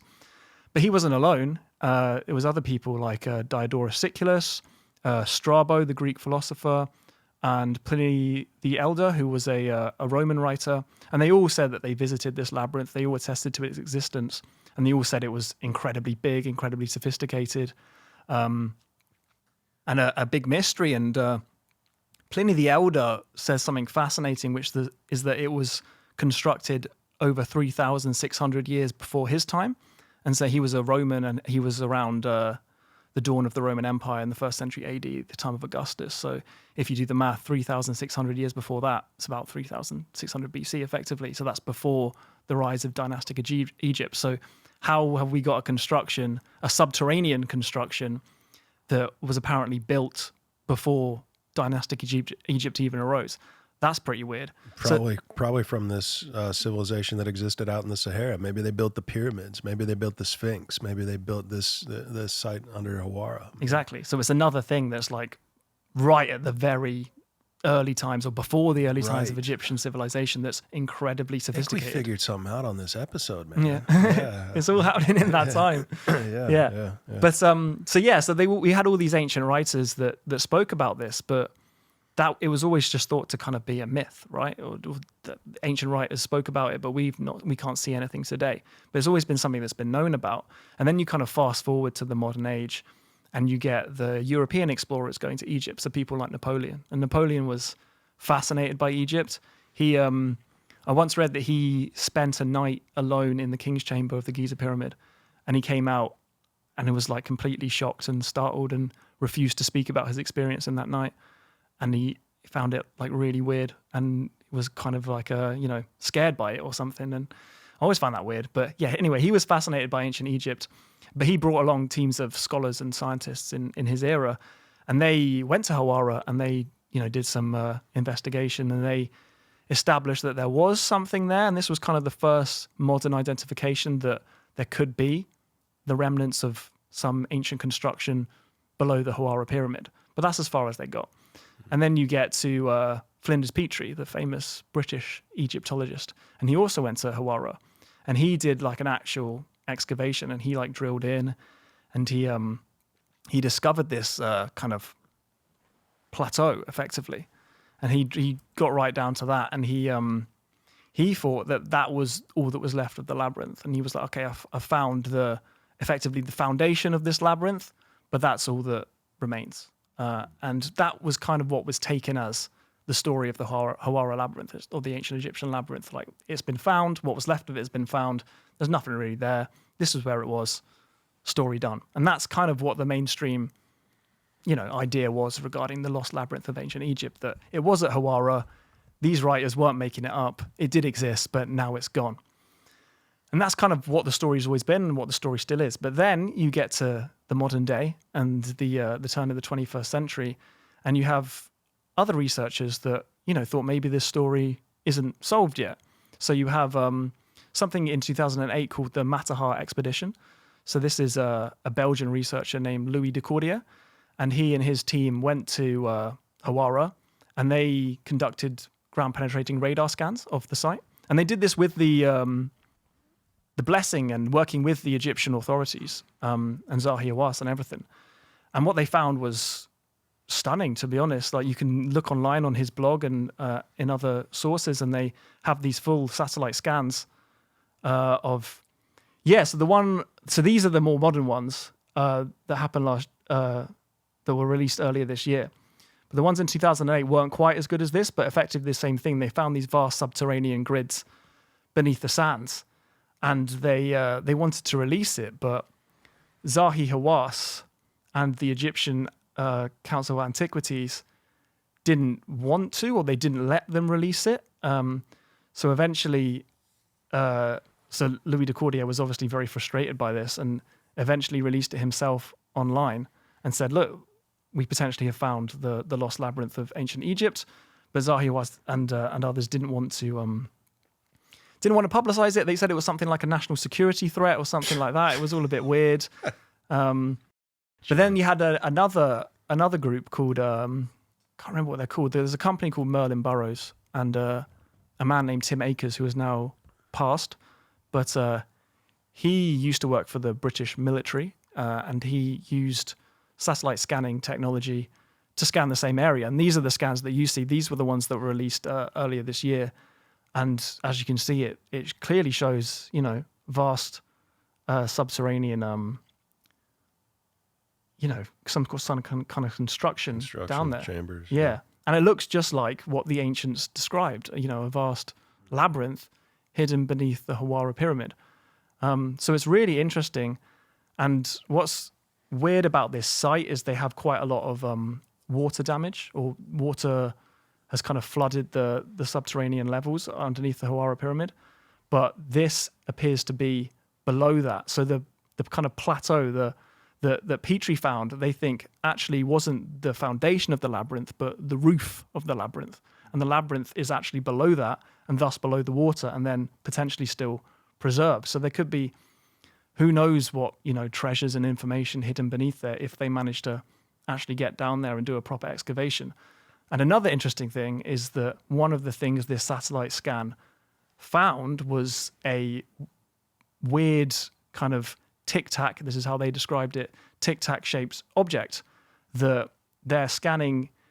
It came back as like some weird material that they weren't quite sure what it was, but it has like the signatures of a kind of metallic object in the shape of a tic-tac, vast kind of structure or artifact or something, obviously they don't know what it is, in this labyrinth. So some mysterious tic-tac shaped, potentially metallic object hidden in this at least a 5,000-year-old labyrinth from ancient times, which is a very extraordinary claim and a very interesting claim, and one that I think is definitely worthy of further exploration. And can you see but that's not in these images? It is in these images. I'm not quite exactly sure where it is because I'm not trained enough to know exactly where it is, but that is what they say. And yeah. Maybe Ryan can find it for us while we're talking. But so who is making that claim? Let's just dive into that. That's Tim Akers. So he has now passed away, but he was a British military kind of satellite scanning expert, and they did this expedition with Merlin Burrows. He's the one that did the scan, right? But mm-hmm. is the information from the scan that's what this is, that it actually is a metallic tic-tac shaped object? Is that incontrovertible, or is that open to debate and speculation? That's what he says. That's what he said. Just him. Yeah, but he was a legit guy. He was a military, But why can't anybody read the scan? Why does it just have to be the guy who did the scan that's telling us what it is? Why can't anybody verify that? Well, I think they can verify that there is an object down there, and that object gives off a weird signature that you wouldn't expect to give off, that has kind of properties of potentially being metallic. But obviously you can't actually verify that is what that is without actually going down there and actually seeing that that's what it is. So we wouldn't actually be able to prove that without actual excavation on the ground. But I think that's what the satellite data seems to show. And that's interesting. But obviously I am not by any means a radar specialist, so I'm just kind of regurgitating that information that they put forward. But the pyramids team that I'm a part of that's working on the exploration of the Queen's Chamber North Shaft this year and the exploration of the Big Void, hopefully in 2026, I think in 2026, but it seems like things keep getting pushed back a little bit. They just mentioned to me a couple of days ago that they're interested in doing an additional on-ground scan of Hawara, that it would take like 2 days to get done, and I forget how it would be different or what it would show, but I just got an email about it. So that might be happening in the next couple of months too, and of course I'll share all that information as it comes to me, but that could be critical to have yet another kind of different way of scanning and looking at the place to kind of, either confirm or deny what it is that these things are being reported, because this has to be like the most interesting and most like urgently needed to be excavated place on Earth that we know about right now. I mean, the water, when was the water diverted from its original direction, and when did it start to kind of flood this place? Was there's like some redirection of it wasn't a dam, but it was like what happened? Yeah, they dug a canal through the area, I think in Victorian times, but I'm not 100% sure. But yeah, it's basically for farming, for local farming. They wanted to irrigate the landscape, and that had the unintended consequence of basically flooding the area around there beneath Hawara. So obviously that is a major problem and would be extremely expensive to kind of solve. But I think there's definitely real hope that whatever is down there isn't destroyed by that, and there is still preserved remains down there. There you go. Yeah, this would probably be more accurate than my memory, but 1800s to 1900s, Egypt massively expanded the Nile to Fayum irrigation. The canal system raised the water table again. Flinders Petrie noted something. Ryan, go back up. Noted that the labyrinth foundations were underwater. The result is the pyramid base and the labyrinth substructure are now under 2 to 5 meters of groundwater. So modern flooding is a colonial era irrigation side effect, not ancient. So yeah, that's a disaster, man. I mean, the fact that it's damaging like a site that could be, I mean, if it goes back to this civilization that lived in the, Sahara Desert region, then you're talking about it could be 7,000 years old and just kind of, repurposed by the Egyptians or occupied by the Egyptians or whatever. But regardless of how old it is, the accounts that we get from the Greeks about this place being, exceeding the pyramid and grandeur and all that. I mean, it's like, this has got to be one of the most important things that we can be attempting to explore right now today in 2025, right? yeah, I mean, there's clearly something there. Now, I mean, it doesn't mean that it's like a ridiculous find. I mean, there might not be too much left of it, but there could be. And there's definitely something. Like, these scans are legit scans. There's 2 separate teams that have done it with separate data. I mean, if these guys do another one, that would just further add more evidence to the fact that there is something down there. And just due to the age of it and the scale of it, even from what we can see, suggests that we would learn at least a lot about, Egyptian construction. And at very most, it could be, a completely paradigm shifting discovery. So I really hope that things can be done there and that we can kind of get in there and excavate. But I think the problem is it would be extremely expensive. And that's always a problem with archaeology. It's like 60 million or something, I think is what I heard, like the number to redo the canal system. And I mean, yeah, that's expensive, but like it's like 12 minutes of creating bombs in this country. Like, I mean, yeah, it's true. It's true. So I don't know. It seems like we ought to find some money somewhere to do that. Yeah, I'd love it. I really think it could be one of the biggest archaeological discoveries ever. I mean, just finding the lost labyrinth of ancient Egypt, even if it changes nothing, would be an incredible discovery. Right. But it could change a lot. So. 37 trillion in debt. What's another 60 million? It's exactly. like, it's a fraction of a percent. What else in Egypt that you haven't kind of talked about yet, or that is kind of on your mind for future? What piques your interest? I haven't done too much on Egypt, just purely because I think there's so much there that I kind of want to save it. One, until I go there, because I've never been there, and I hope to go there soon, and maybe make videos actually on the ground. But also just because I want to almost save it until I'm a bit better at what I do, so then I can really hit it hard. But there's so much. I mean, I did a little video on the Sphinx right at the start, which is I haven't watched back since, but it's probably terrible now if I watch it back. But the Sphinx is super interesting. I did a video recently on the SAR scans beneath the pyramids at Giza. That's really interesting. I've kind of come a little bit more round to that. When it first came out, I thought this was, really sensationalist. But since then, I've come a bit more towards there could be something there. These scans could be could show something really interesting. So I did a little video about that. What was it that shifted your perspective on that? Just when I kind of dove into the data, I realized that, these are real scientists. And while the claims are sensationalist or sensational, that doesn't mean that you should just rule them out, because that's kind of anti-science. Just because it's something that's really ridiculous doesn't mean it's necessarily false. You shouldn't just rule it out. So, as I was looking into it more, I thought, these are serious people. This technology has worked in other locations. So we can't rule out the fact that there could be these massive structures beneath the pyramids. And then there are all these theories, like Christopher Dunn, that the pyramids potentially were some kind of like power plant or something like that, and that would support that. Well, at least it wouldn't go against that. So yeah, really interesting. I hope that more can come from that for sure. But yeah, Egypt has so many mysteries, and I mean the vases that we were just looking at is one, and then there's the precision statues and the granite boxes, and so much of ancient Egypt is just a massive mystery, and it's a really, really interesting place. In terms of out of place artifacts, so we've got the vases potentially. What are some of the other things that jump out to you? Kind of just globally out there that sticks out as perplexing, out of place, out of time, whatever.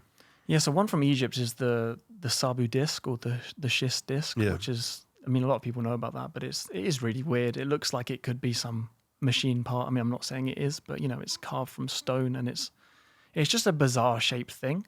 And it comes from right at the beginning of Egyptian civilization. Yeah, there it is. And it's like, what could that possibly be used for? What is it? Why did they make that? How did they make that? Because I mean, it's really thin and really well, carved, but it's made of stone, and it's just a bizarre looking thing. So that is one. That's what were they doing in the Sahara? Exactly. Is the question. What were they doing? And yeah, that's a really interesting one. In terms of other out of place artifacts, yeah, the Antikythera mechanism is a really interesting. That's it's basically an ancient computer, which it's dated to ancient Greece, and they definitely used it in ancient Greece. But one thing I always say about this is this clearly wasn't the only one, and it clearly wasn't the first one. And yet it seems so at odds with what we know about ancient Greek technology. It's effectively an early computer that they used to track the lunar cycles and things like that. It tracked eclipses, it tracked the lunar cycle, but also planetary cycles, and like pretty much anything that you could measure from a astronomical standpoint, right? Why do you say this was definitely not the first? Just because of how sophisticated it is? Well, yeah, you don't just build that. You don't just build that from nothing. You don't. There's got to be a preceding kind of technological development to reach that stage, and it's just so fascinating because we don't see anything like that until like the 16th century, when they start making those clocks and watches in Switzerland and stuff like that. And then you have this from ancient Greece and potentially before that, and who knows how long before that this kind of technology was developed for, and why it was developed. And it's an incredibly sophisticated machine. And also the chances that we found it are so low because, it was found in some shipwreck. So there could have been, loads more of these, and the whole, technological culture behind it and history behind the technology being developed. And it's really interesting. If there were like hundreds of these or thousands of these, then where would they have gone? Like, I guess like if the Greeks, let's just say hypothetically that the Greeks either created these or found these and they had all of them. So and there were hundreds or thousands of them, like where would they have gone? Like, I guess whenever Greece fell, then they would have been like captured by the Romans and melted down or something, or how would that have played out? Yeah, things like that, and people potentially not realizing what it is or how it could be used, and then they just be like, well, what is this pointless thing that I don't know what it is? Let's just use it for something else. Let's make a sword out of it. Yeah, exactly. Let's use it for something practical for us, what we want to do. Things like that, or just lost. Like, I mean, that one was in a shipwreck. So, I mean, same thing could have happened to the others. And I feel like they probably were relatively rare because it's quite a sophisticated device. So, there may not have been loads of them, but there definitely was more than just one. It wasn't just that one, and just speaks to how much we've potentially lost, right? And I always think, ancient Egypt was heavily inspired by, ancient Greece was heavily inspired by ancient Egypt, right? So maybe this is a kind of long tradition that stretches back into ancient Egypt, and maybe it was something that they were doing, but who knows? Any thoughts on the pyramid as a power plant or chemical processing? I'm going to have Jeffrey Drum on here shortly. Oh, really? What are your thoughts there? Yeah, so I don't know too much about those theories, to be fair, but I do think it's interesting because I do think that, the Great Pyramid and, all the Giza pyramids are really, really bizarre, because why did they need to be so precise? Why did they need to be so huge? Why are they so different to other Egyptian tombs? Why is there no inscriptions inside? Why is there no decoration inside? Why are they designed in that way? Why are they so conspicuous? Why was there no mummy ever found inside of them? There's just so much wrong with it. Do you know what I mean? Like there's so much weirdness regarding these structures and such unbelievable sophistication in constructing them and such expense in constructing them. So yeah, it's very bizarre. I'm not too knowledgeable on these theories, people like Christopher Dunn, people like Land of Chem, but I don't rule them out by any means. I think they're really interesting hypotheses. But yeah, it's not something I know too much about or would be confident to speak about, but I do find them interesting. Yep. Cool. Yeah, maybe just a handful of additional topics that I wanted to ask you about. You did a video on mathematics in ancient civilizations, advanced mathematics. What was that all about? Yeah, so this all kind of buys into my overarching theme, which is that, ancient humans were way more sophisticated than we traditionally give them credit for.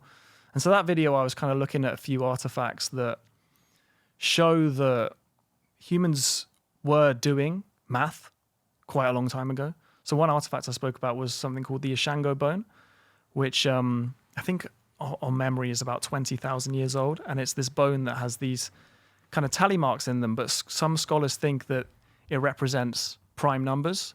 So the prime numbers up to 20 or something. I can't remember off the top of my head, but they have the prime number. They think it's potentially prime numbers. And that's quite like a sophisticated mathematical concept, right? It's not something you think that prehistoric humans were doing or had any need to do. And then I also, that's it. So yeah, some people think that it represents prime numbers, which would be a bizarre thing for them to be doing and for them to know about. And then there's a few others, one that tracks like lunar cycles again and stuff like that. And then there was another paper that I was looking at, which shows all these cave art and has all these different notations next to the cave art, which kind of seems like a shared symbolic language about tracking the cycles of animals, and almost like these caves and this art was an encyclopedia of knowledge. You kind of go to the cave and you look at this and you can kind of tell where the animals are moving, what migrations, and you can use that as like an encyclopedia to teach the next generation about the cycles of the seasons and searching for animals and stuff like that. So just things like that, just flashes of quite sophisticated intelligence from prehistory was kind of the basis of that video. And then I kind of went on to start talking about the incredible geometry and the incredible alignments of these ancient megalithic structures like the pyramids, like Stonehenge, like Newgrange, like Nabta Playa in ancient Egypt or before ancient Egypt in the Sahara Desert. All these things, Göbekli Tepe, that showcase that ancient people did have a very solid grasp of mathematics, because otherwise they wouldn't have been able to construct these things. And then I was basically pushing it back to the Ishango bone, to another artifact called the wolf bone, which I think shows lunar cycles, and saying we've clearly had a culture of mathematics long before maths was supposedly developed in the kind of classical civilizations. And my argument was, how would we know that whole traditions of math hadn't been recorded on perishable materials way back into prehistory? And we just have lost that because of the whole preservation problem. Like a piece of paper or engraving it on some wood or something, it's not going to last. It's going to decompose well beyond the time that it would take to last in the modern day. So my whole argument was, massive, huge traditions of mathematics, great knowledge of math could have existed very deep into prehistory, and we wouldn't see it. And we kind of assume that ancient humans, didn't think about this stuff. But I would argue the slither of evidence we do have suggests that they did. And that buys into this whole thing that ancient humans were very sophisticated. Prehistoric humans did have an understanding of these abstract concepts. And I find that extremely interesting. Yeah, I mean, for sure.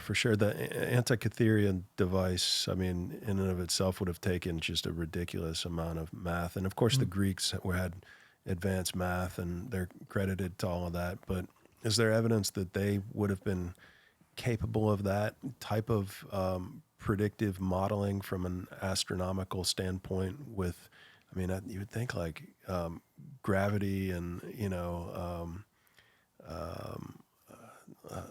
like calculus would almost be necessary to calculate a lot of what would have had to gone into the math behind that little device, and kind of programming all of that into these little, gears, basically. They were interconnected gears with each other. Like, does that make sense from does the device make sense itself from what we know about what kind of mathematics they were using? Well, the ancient Greeks, they're kind of seen as like the fathers of maths, right? Yeah. So Although they probably got it from the Egyptians. exactly, yeah, exactly. So the Egyptians clearly had sophisticated maths. Just you can tell that from their constructions. Right. I mean, the pyramids are so precise, so Right. unbelievably precise, like to the absolute tiny degree. And they had that advanced mathematics at the very beginning of when they started building these megalithic monumental structures. And so again, we're back to this Sahara civilization where maybe some of this knowledge came from, right? Exactly, and that's one of the things that doesn't make sense about Egypt is the fact that it seemed to have reached its technological peak extremely quickly and then declined afterwards, and which is just again completely opposite to how civilization is supposed to develop. Right. You're not supposed to rapidly go from, because according to the mainstream explanation, Egypt basically left the Stone Age and within a few centuries reached the absolute peak of technological sophistication, built these incredible monuments, and then forgot how to do it all again, like straight away. It literally doesn't make sense. It's so bizarre. It would be like us today starting with a few hundred years and then going straight to skyscrapers and spaceships and then declining to swords and shields. That's not how it works. You develop slowly and gradually and reach a peak like towards the kind of end of your civilization or the height of your civilization. You don't reach that peak immediately and then forget how to do everything again. So it all points to older civilization in that region. It all points to deeper sophistication, cultural complexity, intelligence, way back earlier than the traditional dynastic Egyptians, in my view. And I think that's really interesting. Yeah, for sure. Yeah. I visited the UK a few months back and spent some great time there, Drake's Island and Avebury and whatnot. And what from your home country is kind of piques your interest at this point? Like I know you did one video on Stonehenge, and maybe there was one of the big rocks in the middle of it, and like transporting that. I didn't catch all of it, but maybe start there, and then we kind of go on to what else piques your interest in the UK. Yeah, so Stonehenge, obviously, fascinating site. I mean, it's a really weird site. But what I made the video about was this discovery regarding the altar stone, right? So the altar stone they now think was transported all the way from northern Scotland, which is just ridiculous because that's the entire length of the country. And why would you do that? I mean, how would you do that is obviously a very important question, but why would you do that is perhaps a crazier question, because a stone is a multi-ton stone. To transport it all the way from northern Scotland means you either have to, you either have to do a really horrible sea journey through either the North Sea or through the Atlantic and the Irish Sea, right down all the way somehow on a craft that we don't really attribute them to having a sea craft able to do that, all the way down the coast of England on either side, over to Stonehenge, then overland again. Or you have to do a crazy land journey across the whole country, through mountains, across rivers, across bogs. And yeah, it's a ridiculous achievement. But the question of why, I think, is even more interesting, because why would you want to do that? Why would you go to so much effort to move a stone from so far away? And it also suggests a kind of cultural cohesion amongst the whole British Isles, or at least the whole island of Britain, that we possibly don't really attribute to that time. Because, if you're transporting a stone throughout the whole country, I mean, it kind of suggests that you have connections with people across that whole country, right? I mean, otherwise you'd just be like fighting wars the whole time to get the stone down there. So it's a really interesting thing, and it kind of plays into the whole mystery of Stonehenge. Like, why is it so precisely aligned? Hey, what you doing, bro? Oh, just moving a 3-ton stone. How much do these things weigh? This one apparently is 6 metric tons. 6 tons. The altar stone. What was the stone? Why? Like, did it have what could a reason have been for why they wanted that specific one? I don't know. That's the big mystery, isn't it? Knows. Nobody knows. I mean, because it could have been any stone that they could have used for that, but so why did they choose that one? Yeah. Did it have like extra amounts of like crystal, or like we just don't? Yeah, we don't know. And then a lot of the other stones come from Wales, which is still a very considerable way away from Stonehenge. You know, they're transporting these massive stones all the way from Wales all the way to Stonehenge, which is, you know, a crazy journey. They think maybe they did that via sea as well. And it's such an undertaking that it begs the question why, and it begs the question how. And it's really interesting. And then there's all the geometry of Stonehenge. And if you kind of add all these things together, it's like these people were, you know, they had very advanced levels of mathematics. They were astronomers. They had incredible advanced, you know, transportation methods. They were perhaps a much more interconnected society than we think. And you start to look at these cultures and think maybe they were a lot more advanced than we traditionally think they were. We traditionally think they were a very early Neolithic farming society, but maybe they were more than that. Yeah, there you go. So they came from about 200 miles away in Wales, which is such a vast distance.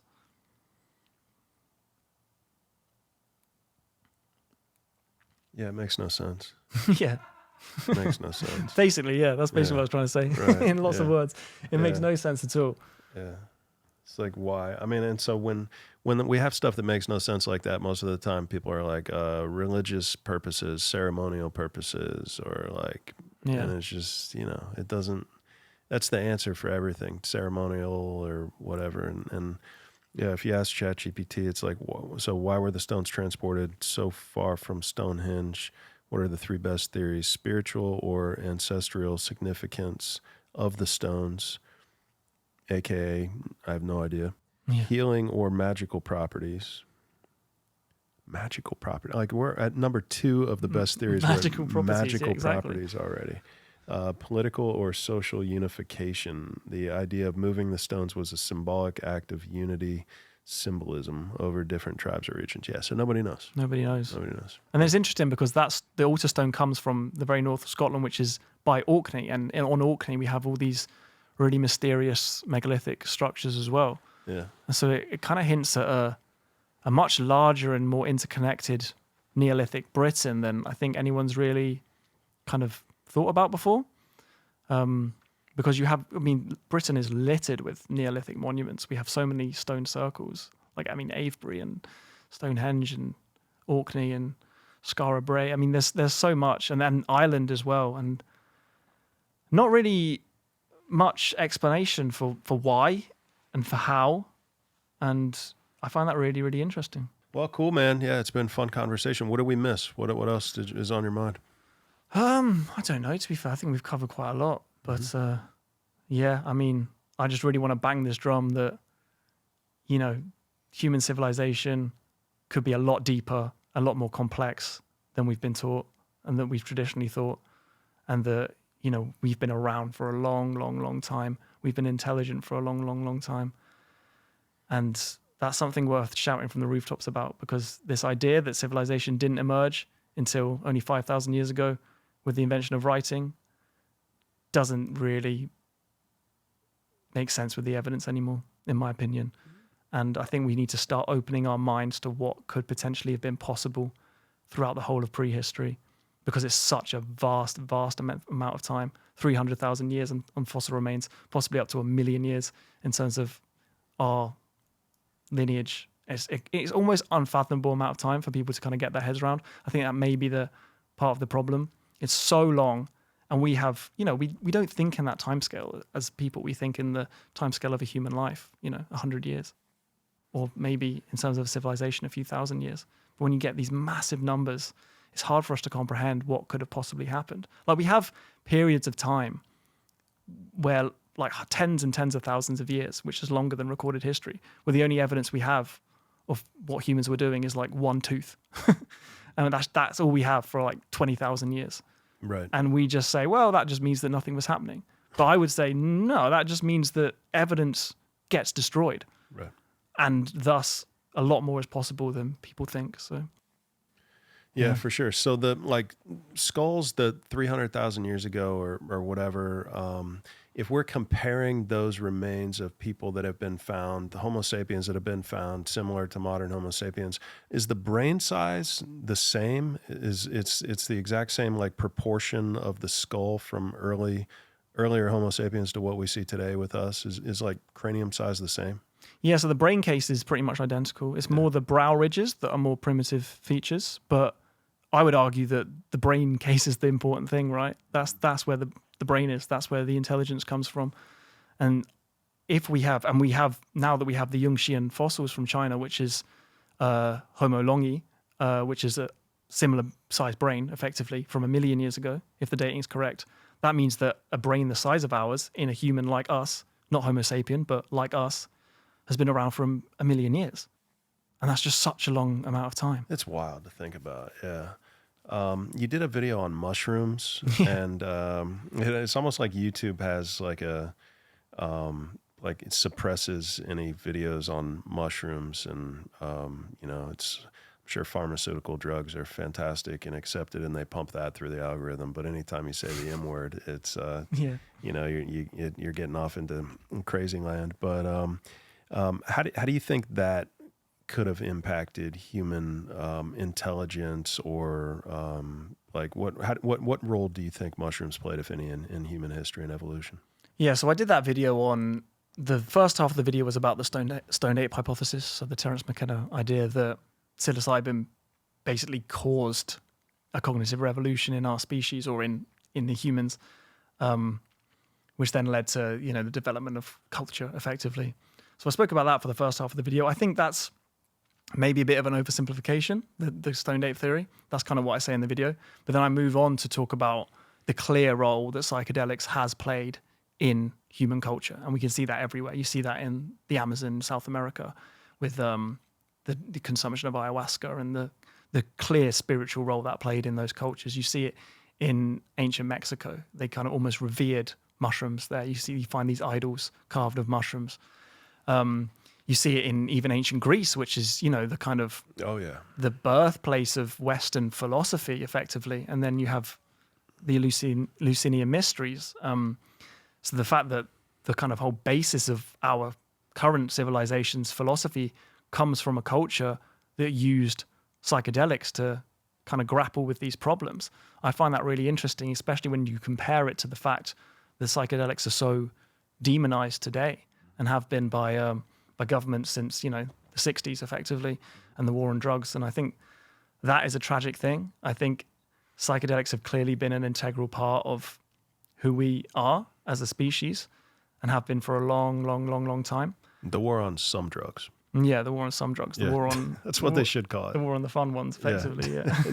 Yeah, the ones that have healing properties. Yeah. The war on drugs that have healing properties. Yeah, that's exactly. what it should be named. The ones they can't make so much money off. Right, yeah. Exactly. Yeah. But I mean, I think we're starting to see a little bit of a change. I think psychedelics are being treated much more seriously by medical science now, and you have organizations like MAPS that are really, doing good research into the benefits and the healing properties of these substances, of psilocybin. And that's basically what I covered in that video. That video was absolutely killed by algorithm. Yeah. I'm not sure why. I guess it's because it's on this topic. But that's for sure why. Yeah. Yeah. I'm a bit confused by that. But I thought it was a really interesting thing to cover. Because I think there is a bright future for those substances if applied correctly. I think they can really help a lot of people, and also help our society as a whole almost open our minds a little bit, and get out of this kind of, I don't want to blame all the world's problems on the fact that we don't use psychedelics, but I think that maybe it could help society if they were kind of more widely accepted and available and not demonized. And we do away with this ridiculous war on drugs, because, our consciousness, our inner, world that's ours, right? The government, the state shouldn't be interfering with that. We should be, as adult humans, we should be allowed to do what we want as long as we're not hurting other people. Yep. I don't understand why the state seems to think it has a role in restricting our own consciousness. Fear, because it can open people's eyes to the fact that it's the bullshit that's happening from a creation and control standpoint from governments, and it's terrifying to them. Yeah, exactly. Yeah. I mean, the whole hippie thing, the whole hippie movement kind of showed what psychedelics can do for people and opening up the eyes of a generation and seeing how much illusion is involved with society in general. And people start to see that when they start to let go, when they have these events and, they have these experiences that change them fundamentally, create neuroplasticity and connect different neurons that have never been connected before and make them think about things in different ways. And that's terrifying to big government and big pharma and, everybody else that is in a position of power. So yeah, that's why it's the war on some drugs. Yeah, exactly. So yeah, that's, good for you for doing that. And I'm sure this episode will be demonetized. Yeah, you ruined it. Not that the monetization matters, but I'm sure the reach will be dramatically killed because of this 5-minute conversation. Yeah. But all good. So in terms of consciousness, then maybe we close out with some of your thoughts on that and just, consciousness, near-death experiences, out-of-body experiences, paranormal experiences. Like, do any of those things resonate with you? And have you had any unique experiences yourself? I wouldn't say I've had any myself, really, but I just find the mystery of consciousness so fascinating. Like, where does it come from? What is it? Does it come from within us, or is it something maybe that we're almost tapping into? Like, is consciousness something that's generated by the human brain, or is consciousness something that exists everywhere and we kind of dial into a certain frequency of it through our head somehow? Like Graham Hancock says, maybe the brain is a receiver of consciousness rather than a creator of consciousness. And I always find that an interesting viewpoint. But I think it's, one of the great mysteries of our existence. It ties into like, who are we? Where do we come from? What is consciousness? Does consciousness exist after we die? Does consciousness, where does it come from? It's a fascinating mystery. And well, we can't find it. It'll always be a mystery. It'll always be because we are it. Yeah. I mean, we'll never find it because we're looking for ourselves. We're looking for, we are consciousness. We are awareness. That's what life is, right? I mean, that's essentially at the end of the day, we are conscious beings. We are beings of awareness. We have a brain, just like we have lungs. Our brain thinks. Our lungs pump oxygen. Our heart pumps blood. Our brain is thinking, and that's a tool. It's an organ that we have, but we are it. Right? I mean, we are life. We are alive. I think that's hard to argue. So, we are consciousness. We are life itself. Right? Yeah. But then what else has consciousness? I find like the idea of mushrooms is so interesting, because not the idea of mushrooms, but the fact that mushrooms, they kind of almost communicate with each other. They do communicate with each other. It's something I've looked into a little bit, and they're really fascinating organisms. They kind of almost rule the world in many ways. Like, we wouldn't exist without fungi. So in many ways, they're conscious in a different way to us, and kind of adds into the question, like, are plants conscious? In what ways are plants conscious? So yeah, I mean it's like the biggest of questions, right? Isn't it? Like, where does it come from? What is it? But yeah, plants communicate with each other through mycelium, through fungus underground. I mean, it's wild, and it's like these little electromagnetic signals that they send back and forth to each other. But do plants have consciousness? Do mushrooms have consciousness? I think the question is, are plants consciousness? That it's not something they have, it's something they are. I think they are conscious. And that's probably proven by their ability to communicate with each other. And I don't know if light is what is consciousness or what, but plants obviously get light through photosynthesis, and there's, when you look at an embryo being fertilized, there's a spark of light. When you look at when death occurs, there's a spark of light. Things communicating electromagnetically. Light has some really interesting properties. Light actually might be, when it's collected and it's not traveling infinitely at the speed of light forever off into distances, when it's collected within some organism, when it's trapped in something like a plant, like a human body, maybe that is consciousness. I don't, maybe that's what life is light potentially. I think it's an interesting theory that I've talked about on the show a couple of times in a couple of episodes, that there might be something there. It's like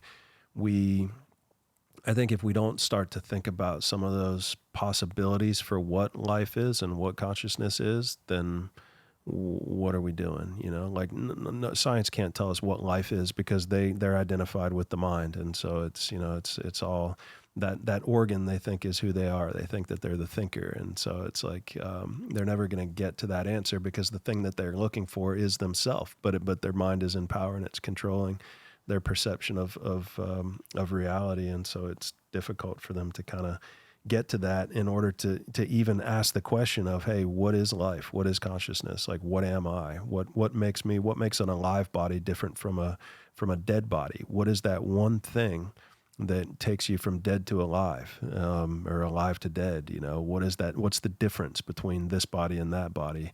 And I feel like when we can figure that out, we'll probably learn a lot about the nature of reality, a lot about ourselves, a lot about species and other life forms, and probably treat each other differently and more compassionately and with respect, and realize that we all have that in common, and that there's a lot more in common than there is apart, and that our divisions and our separations are really mind-made due to identification and self-definition and self-labels, and that at our core we are very similar. We are life itself and consciousness, whatever that is. But it's something. I mean, there's some energy there, or some spiritual component, or something, whatever you want to call it. Maybe it's not. Maybe spirit is a misnomer. Maybe it's not. But yeah, I think that's one of those big things. It's bigger than Hawara. Yeah. I think we got to figure that out as a species, and that'll help us, kind of get to next. Yeah, it's almost like the greatest frontier of all is working out, what is consciousness and what are we, and why do we think this way, and how big is consciousness? Is the universe, conscious in itself? Like, who knows? Maybe we'll never know, but it's certainly a vast mystery that I'd love to see maybe some progress in during our lifetimes, but agreed. We'll see. Agreed. Yeah, that'd be awesome. Well, good, brother. It's been great to chat with you, man. Great to get to know you. Dove into some deep, really cool topics, and potentially made some progress on some stuff. Some big, some big topics and big conversations had. So hopefully there's some takeaways for the audience here. Give people some things to think about. Anyway, that's kind of the goal of the show, is to explore, alternative thinking and different ways of thinking. So. No better person that I could do that with today than you. So appreciate your time and flying over. I know you're a little jet lagged coming all the way from UK, but you showed up great and really did a great job educating people on your work. So thank you. Well, thank you, Matt, and thank you for the opportunity and for the hospitality and everything. Like, it's been a great experience coming to Florida and talking to you and coming here and seeing the vases and just everything about it. So it's been great. I've had great fun talking to you, and hopefully the people listening got something out of it. And there's so many mysteries in our past that deserve to be explored and not just closed off behind barriers of thought. And instead, people should be way more open-minded, in my view, about our species, about history, about what could have potentially happened in the deep past. So hopefully we did a bit of that today, and hopefully people can dive into it a bit more themselves and watch more of your episodes, watch more of my videos, and really kind of grapple with these big questions. So yeah, thank you. Love it. Yeah. And final comment maybe, or question, where can people follow you? Just, I guess my YouTube channel is the main place. So just search my name, Michael Button. Hopefully you'll find me. Hopefully I'll come up. Yep. So yeah, that's the main platform. I'm on X and Instagram as well, but YouTube's where I do the deep dive videos. So that's where to find me. Very cool. Very cool. Appreciate having you, brother. And we'll close it with that. Thanks, Matt. All right. Awesome. Thank you.